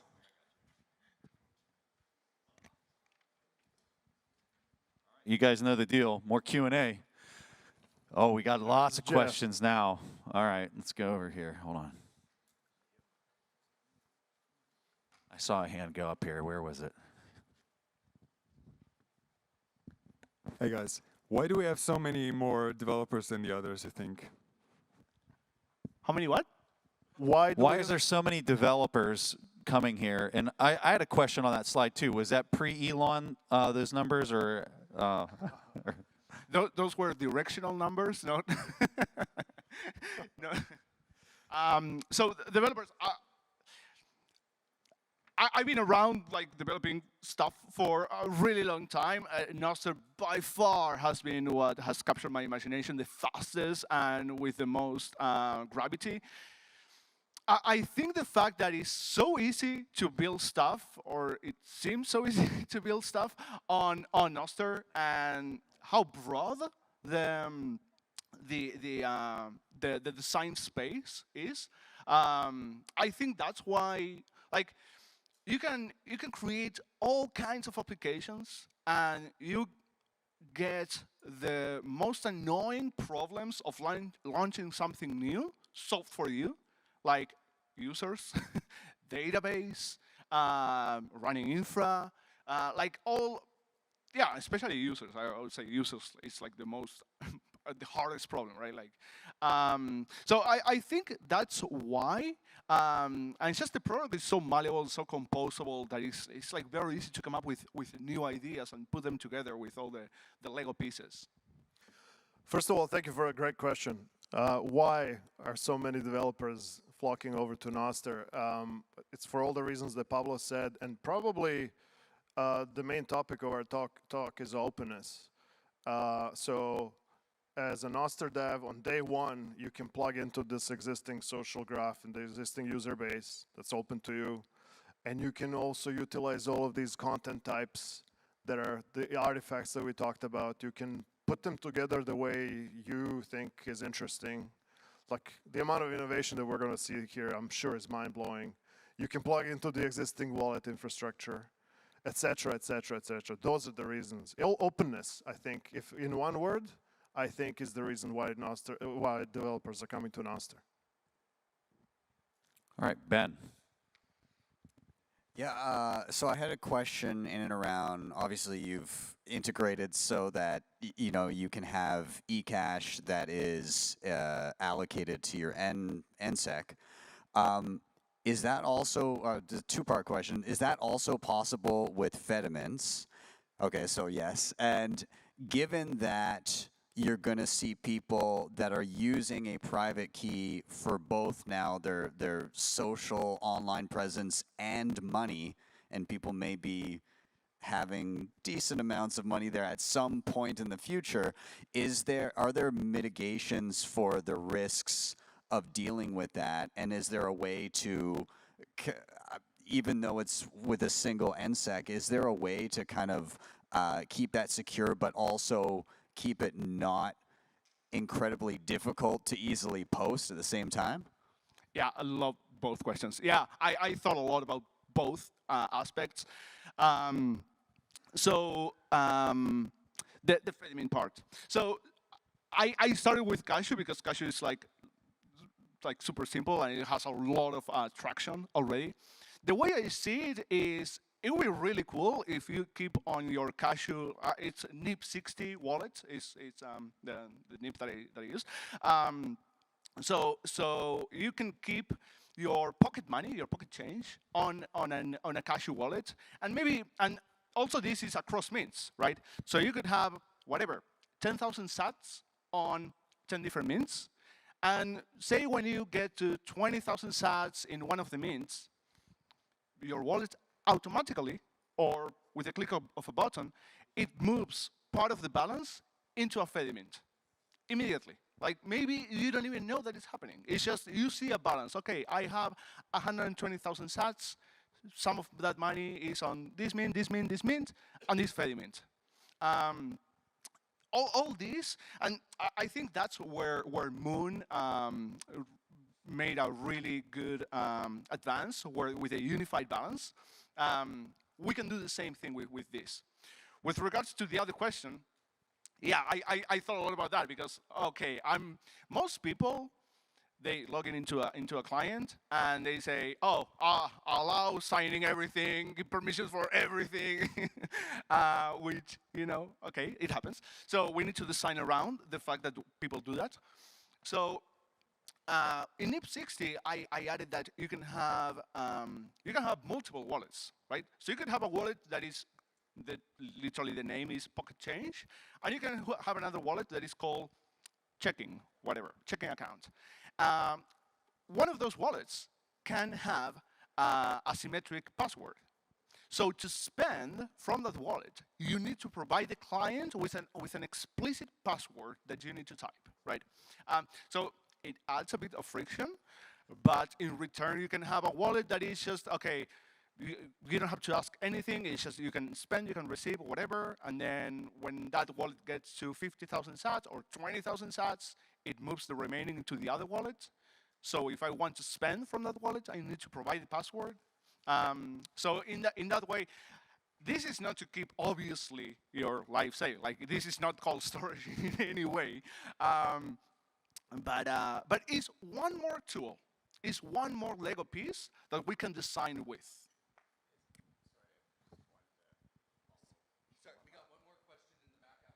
Okay, yeah, I'll be quick here. What's the mechanism? So you're talking about sub accounts from the same NSEC, is that right? Is that like a BIP85 type thing, or is that? No, it's not BIP85. We do have derivation paths, and we could do stuff like that, but it is literally, it's encrypted with your NSEC, but you must provide a passphrase to decrypt. So it's not doing, because derivation paths and BIP85, like to compute a BIP85, I would need access to the private key. Many times, if you're using a browser extension, you don't have access to the private key, so you can't go that route. So the simplest route is just like left side of the curve, just enter a passphrase. There is no fancy crypto or anything. All right, over to Alex. Test it. Okay. Yeah, this is also a nutsack question. Have you thought about, can you attest to your balances, like in a ZKP type of way? Because I'm like, maybe this is a alley hoop for like the next talk, but like in a sort of like marketplace peer-to-peer thing where you want to kind of like, you know, there've been like thoughts about like proof of UTXOs, for example, where you can attest to ownership of like assets to establish some types of reputation. People have been talking about that in the context of Lightning, for example. Like, do you think there's a way to do that with nutsack? Yeah, I understood 80% of the question. I think I kind of got it. You could, it's in the way I implemented NIP60, in the way NIP60, I wrote NIP60 is not possible. It could be possible. So the tokens, I'm going to give a talk right after this one about like all the technical aspects of this. This is like quite technical question, but the basic idea is the tokens themselves, the money itself, is encrypted, so no one else can see it. You could keep it unencrypted with a P2P, locked to your pub key. So in that way, other people could see. It is not like, there is still like, it's not fully, like you could fake it, basically. So, yeah, ish. Yeah, true. I mean, you could put like proofs. Could you say like you own X amounts, like say I have more than 100,000 sats from this specific mint? Yeah, you could probably do something like that. Yeah. Hello, Pablo. I need you in the workshop stage. Thank you, Marta. Thank you, guys. I was like, hold on, who's got this next question? What's going on? Round of applause for these guys. All right, we got to make up some time here. Our next one is Grunch. Come on up. And this is Mostro, a censorship-resistant peer-to-peer Lightning platform on top of Nostr. Grunch, take it away.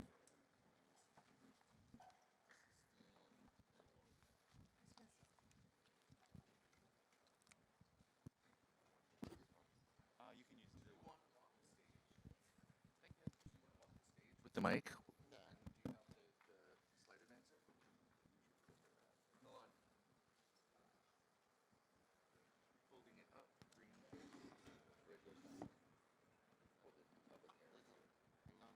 This was for this, and this isn't working right now. So it won't advance here, but you'll see it there, and it'll advance there. And then, check 1, 2. Yeah, this is not on the screen. The one you sent me is on the screen. Here's your mic. Hey. Sorry, use this one.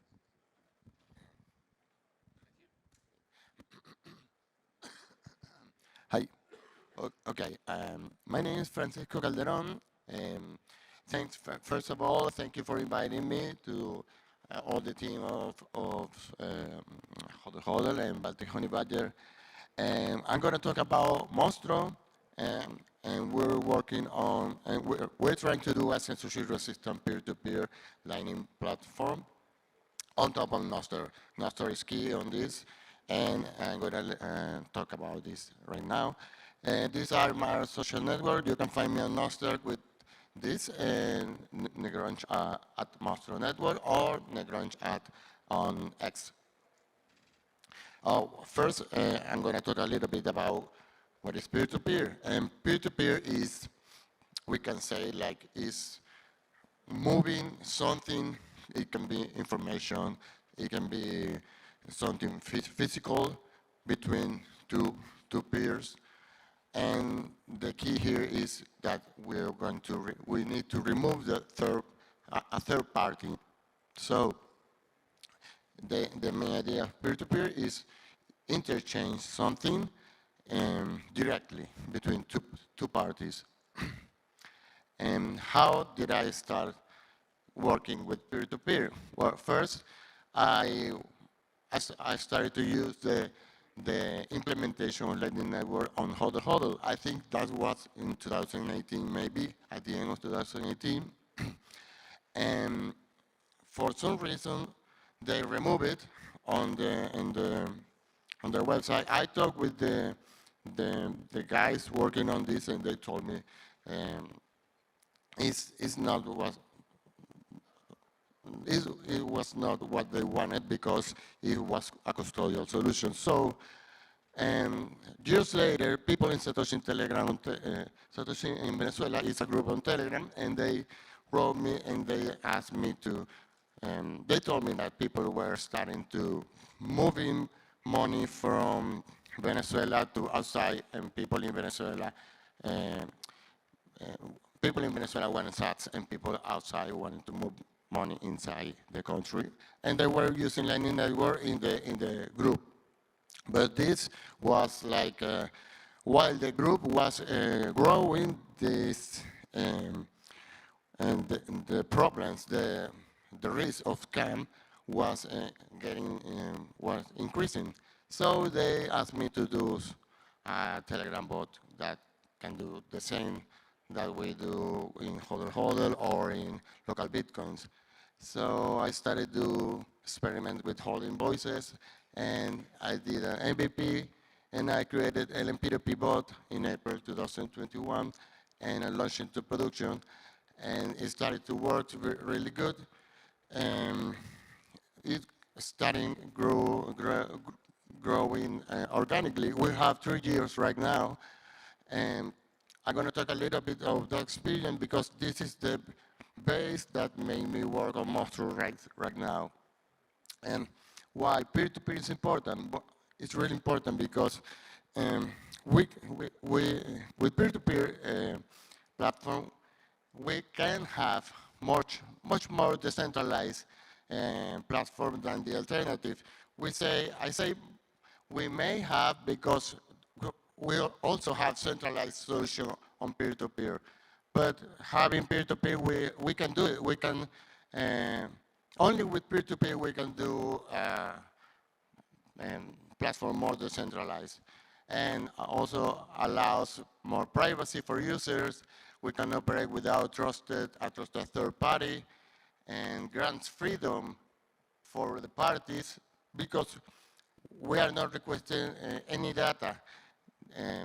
But also, I say, this is possible, but also we also can have peer-to-peer that ask this data to the people. But we think only doing peer-to-peer, we can do this. And users can move from a local market to a global market easily. And this is, careful with this, don't say I say it, government imposed restriction do not apply to cyberspace. We can put like a star on this one. And so I created LMP2P bot, and this is like we can say like features of LMP2P bot, because it's very important that it's open source. Everything that I do is open source. User trade Bitcoin using Lightning Network. It operates on Telegram. Allow users to trade without intermediaries, and works as an escrow using whole invoices. Of course, it's non-KYC. We didn't ask information for the users. Then users can create community and operate locally. I'm going to talk a little bit about this later. And since we created, users traded more than 132 Bitcoin only using Lightning Network. And this is very important to talk about know your customer. And this, I just take this from internet, copy and pasted process. It is a process by which organizations will identify and verify the identity of customers in a specific way according to the regulation that affect their sector. This is like some kind of formal description of know your customer. But I think the user is forced to deliver private information to a company that must protect it. Most of the times, these companies are startups, and these startups are two people working and trying to make it, try to monetize. And they, most of the time, these companies don't have a security department, and they say, okay, we're going to try to make the product, and we take care about security later, and sometimes accident happens. This information can be requested at any time by the government on duty, and this can sound good in the civilized world, but not so much when you live on dictatorship. And prevent users from carrying out money laundering, corruption, terrorist financing, and other types of illegitimate activities.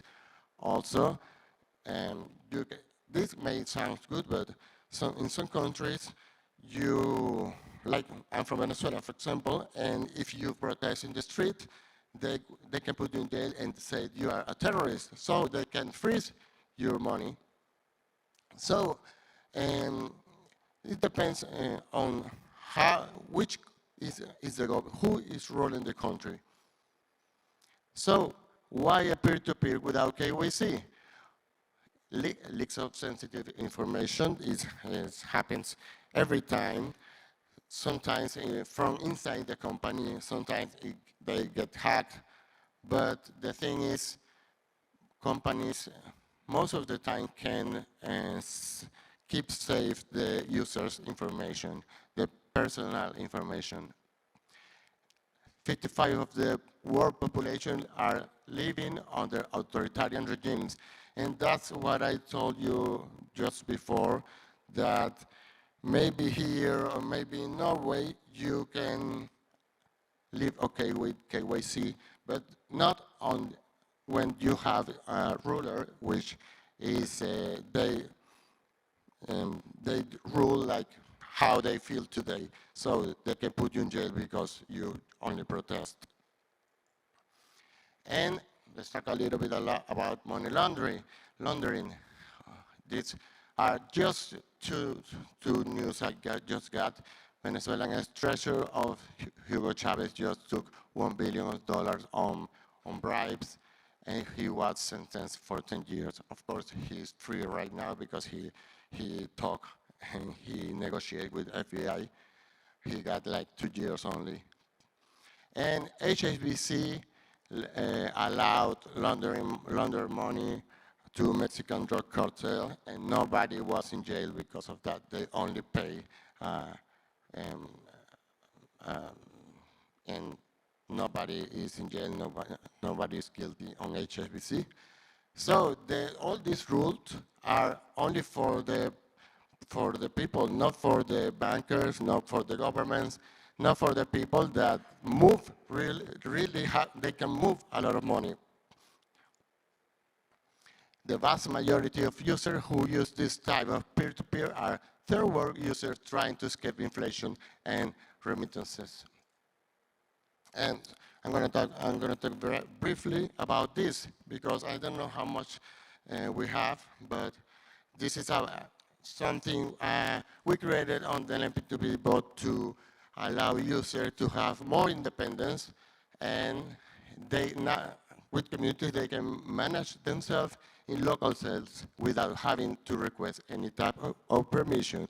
When I created the bot, we have one big channel with all the orders, but a lot of people were talking to me, oh, I want to have one channel for my currency. So I allowed people to create their own community for their countries. You can do it not only your country, you can have a close community for your, if you're a trader and you have a circle of trust, you can have a community for them. So this is really good because people have more freedom to work, but still it's on Telegram. That is the thing that I'm a little bit worried. So I'm going to pass this just briefly because I just talking how communities work. They have a benevolent dictator, which is the creator of the community. These are the communities are experiment because are like little companies, and we think if people, if we have a bad dictator, people can move to another community or create their own. And of course, we need incentive. After understanding, using Bitcoin understanding, we know that people do things, or the way that we can have things living in the time, in the future, is having an incentive. If we do community without a monetary incentive, probably work for a while, but not in the future. It's gonna keep working. So we move the part of the fees that the bot charges to the creator of the community. I put here an example explaining, but I'm going to pass this because I'm going to talk about Mostro, and we don't have much time. And we have more than 50 communities. I just paste some, here I show some logos, and I really like that people take the bot logo and make it for, like,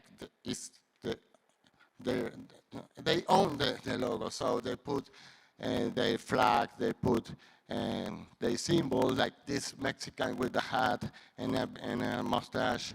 And this is the Cuban community, which is very active. And this is just a random month, and how we can see here which currencies, fiat currency, move more money. At that time, Colombian pesos was moving more, but right now Brazilian real is moving more money. It's really growing. It's growing really fast. Brazil on LMP2P bot. So now I'm going to talk about Nostr, and of course you here because you want to hear about Nostr. So I'm going to talk very fast because you know what is Nostr, right? There's a lot of ways of explaining Nostr. I like this concept, like a simple and open protocol, like allows us to build truly censorship-resistant global tools. People think it's for social media, but it's really more than that.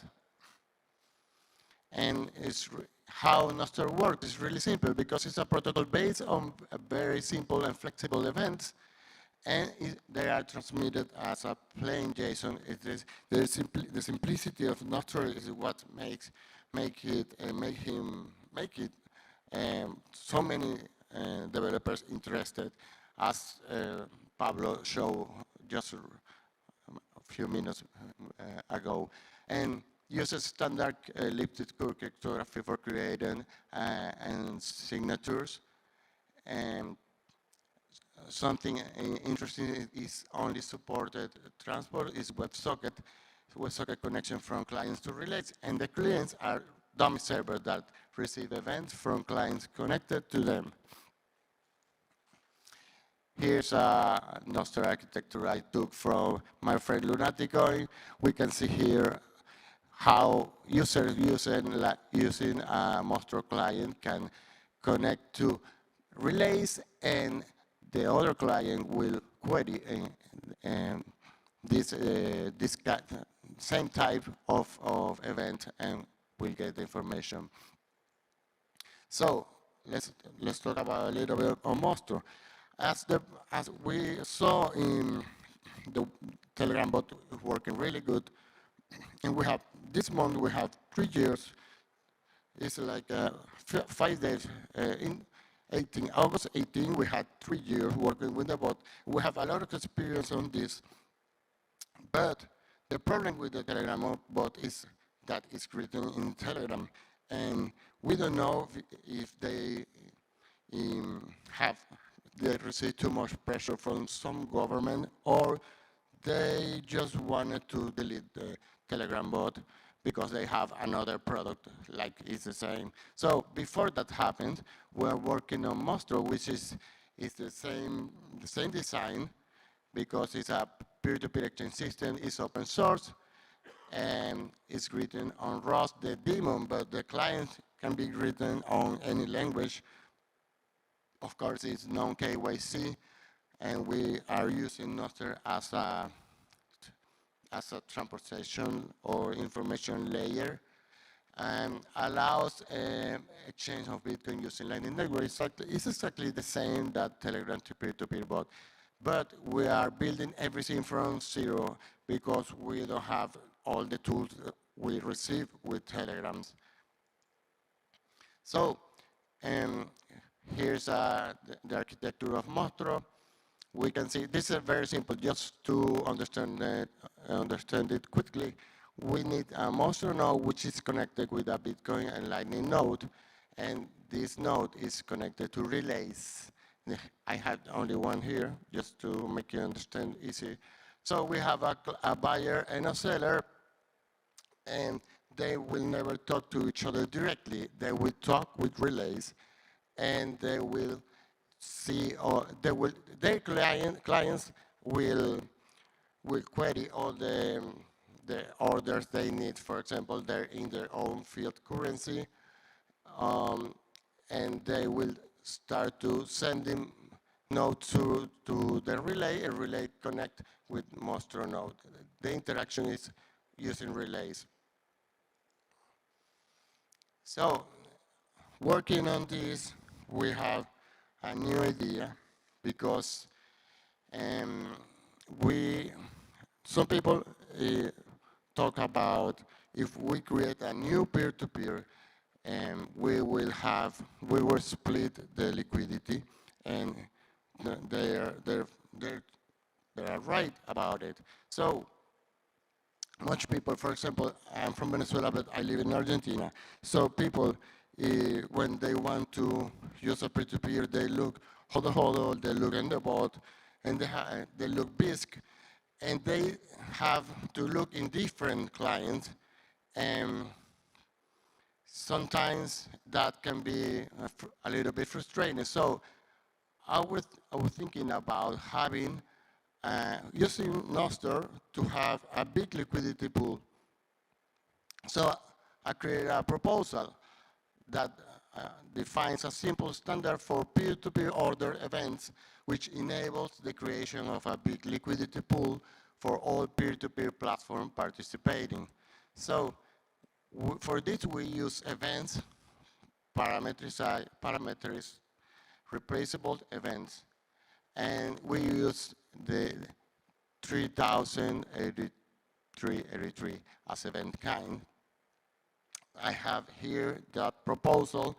So the main idea is to have, when you create a new order, let's say in hodl or BISC or LN P2P bot, you create it in your own platform, but also you create a new event of this type, of this kind. So with clients, Nostr client, we can filter all these events. So you can filter by your currency, if you're buying or selling, and you don't care about where is this. This is too much information, but these are the tags of this event. You will see, if you want more detail, you can go to this website, and we will have, you will find all the explanation of any tag. So, but you can, I'm going to talk about a little bit about some of them. There are mandatory, the ID, which is the D tag. The K is the type, is the kind of sell or buy, the currency, and the status. And the idea is to have like a standard that can use all peer-to-peer. They don't have to change anything internally on their code. They only have to publish this order and change the status, not so much, just I think 4 status. And well, you can have all this. I received a very good response from the community. People, for example, in RoboSats, they already create a new pull request for this. And this is already implemented, obviously, on Mostro and an MPWP bot. When we create a new bot order, this is on Nostr, and we are experimenting on this, but the idea is this can be used in the future and make it easier for the users. So we can create clients that show all the orders, and when the user clicks it, it will redirect it for the platform. And the current development status on Mostro is the daemon is 100% operational. We have a CLI client is of 100% already. We have a web client, which is, you can see it on the website is Mostro Network. You can find a button that says start testing, and it will redirect you to the web client. And right now, we have some people working on an Android app, which is, for me, is the most important because, as I say, I'm from Venezuela, and the government there, they are used to block websites by DNS. So I don't feel like putting a peer-to-peer on a website is a good idea because it's easily blocked. So Mostro Android app will be way better for avoid censorship. And we are looking for people to collaborate with us. We have here the GitHub repository, the organization. We have issues tagged with help wanted for people help us. We're receiving some contributions. Our website is Mostro Network, and we have communication. I create a protocol for communication between Mostro, daemon, and client. Everything is there in documentations, and this is the X website or Twitter account, Mostro Peer-to-Peer. And thank you for your time. Let's reestablish the peer-to-peer nature of Bitcoin. I don't know if we have time for some questions now.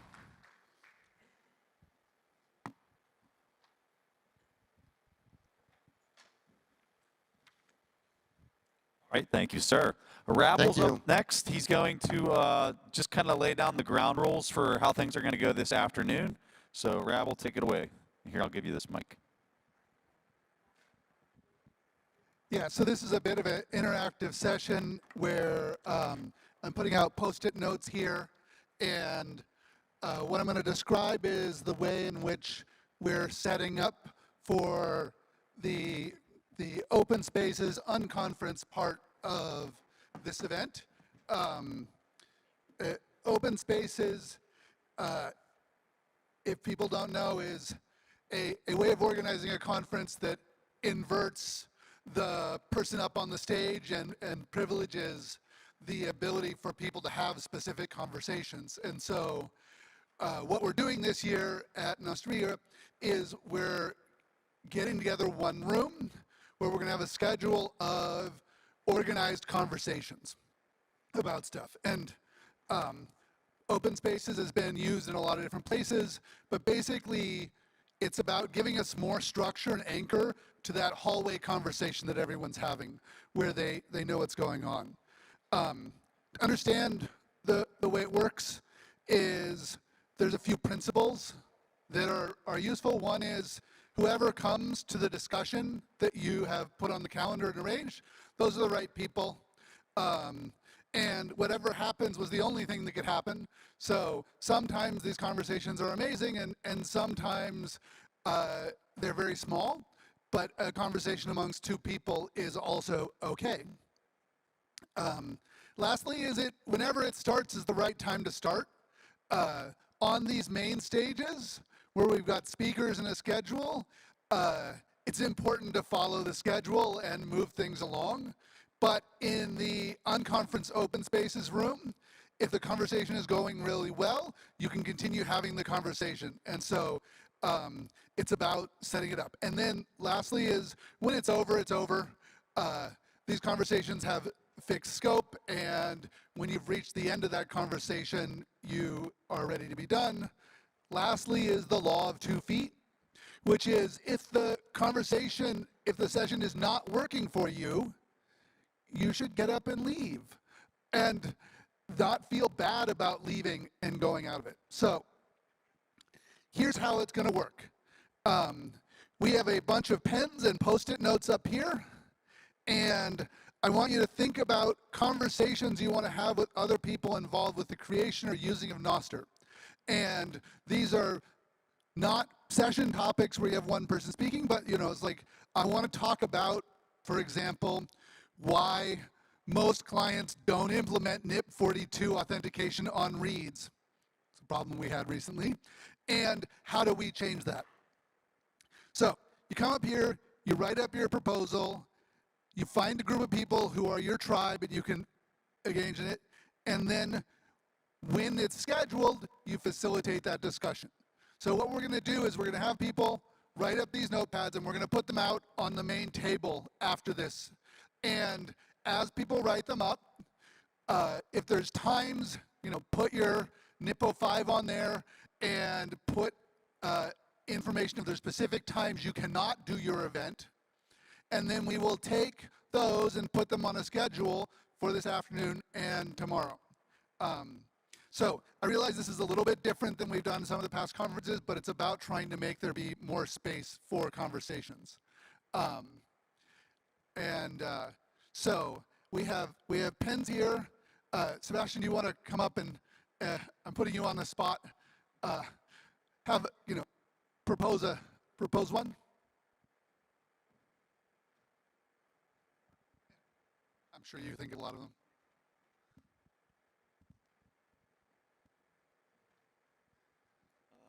So just write the topic. Talk through what you're doing. Okay, so I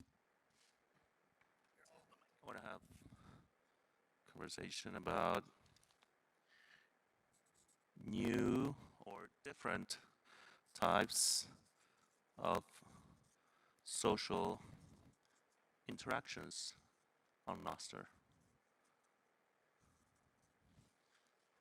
That's one. So he puts it up here. We're going to collect all of these, and then we will put them on the board, and we will update the GitHub.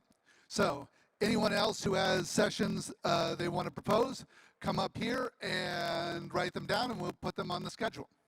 That's basically it. And if you want to come up and do it and grab the mic and then announce what it is, that's great. If you don't feel like getting up and grabbing the mic, that is also fine. So that is the open spaces session. It's going in the room with all the beanbags upstairs from this after lunch and all day tomorrow. Please, someone propose more sessions.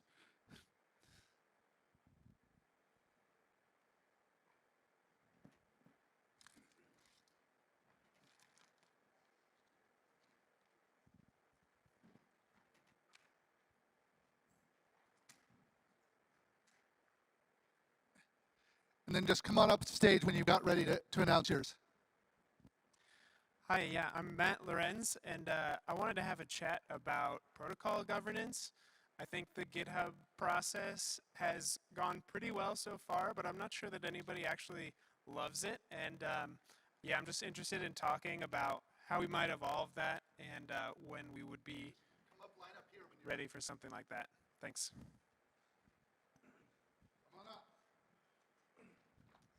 I'm here to propose a very important and foundational topic within the Nostr ecosystem, which is decentralized GIF keyboards with NIP94. So if anyone wants to talk about GIF keyboards and make them decentralized as they should be, then yeah, let's do that. It's going to be awesome. Yeah, just leave it on the chair there, so we'll collect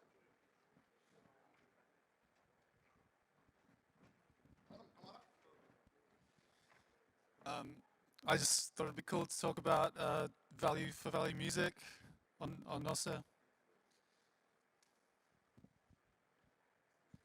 Great. Anyone else want to come up and propose a session? Also, if you're shy, you can propose it after. Okay. So this is a proposal for a session on key rotation and security model, the way that's going to work. Hey, I do human-computer interaction research with youth, and we're learning a lot from young people about what they want to see, and it can really inform the designs that we have here, because the kids are already here. Awesome. Those are a great first set of questions and discussions. We will put them on the calendar and announce them and facilitate them in the Unspaces room. And is this another one? Okay, here's another session. How are seed phrases supposed to work with interoperability? So we're going to put that on the calendar, and everyone who shows up are the right people to show up to that discussion. Hopefully someone who has worked on seed phrases interoperability shows up. We're going to put more of these out on the main table. Please come to us, and if you're scheduled in a time on GitHub that doesn't work, then come to me and I will reschedule you because it is flexible. So thank you very much for participating in this chaotic process.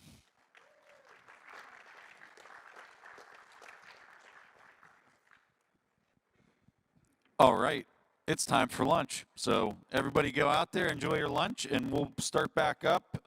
Let's see what it says here. 1 o'clock with Callie. Thanks.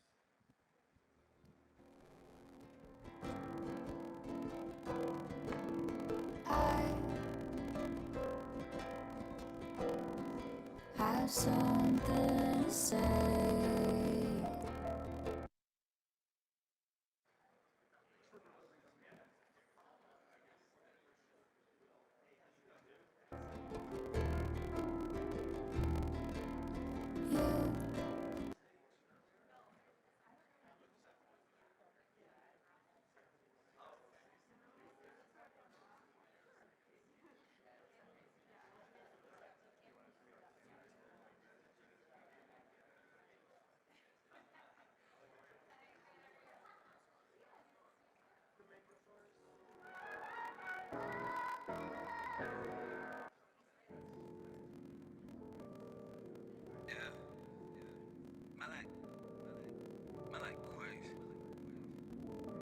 Let's go. Yo, I'm looking at the skyline as I drive my skyline. I'm rocking Maven 8 like Neo in 08. Tokyo drifting, what Nakimoto gifted. These dollars don't make sense, no longer on the fence. Bitcoin only, homie. Michael Saylor told me, ain't no second best.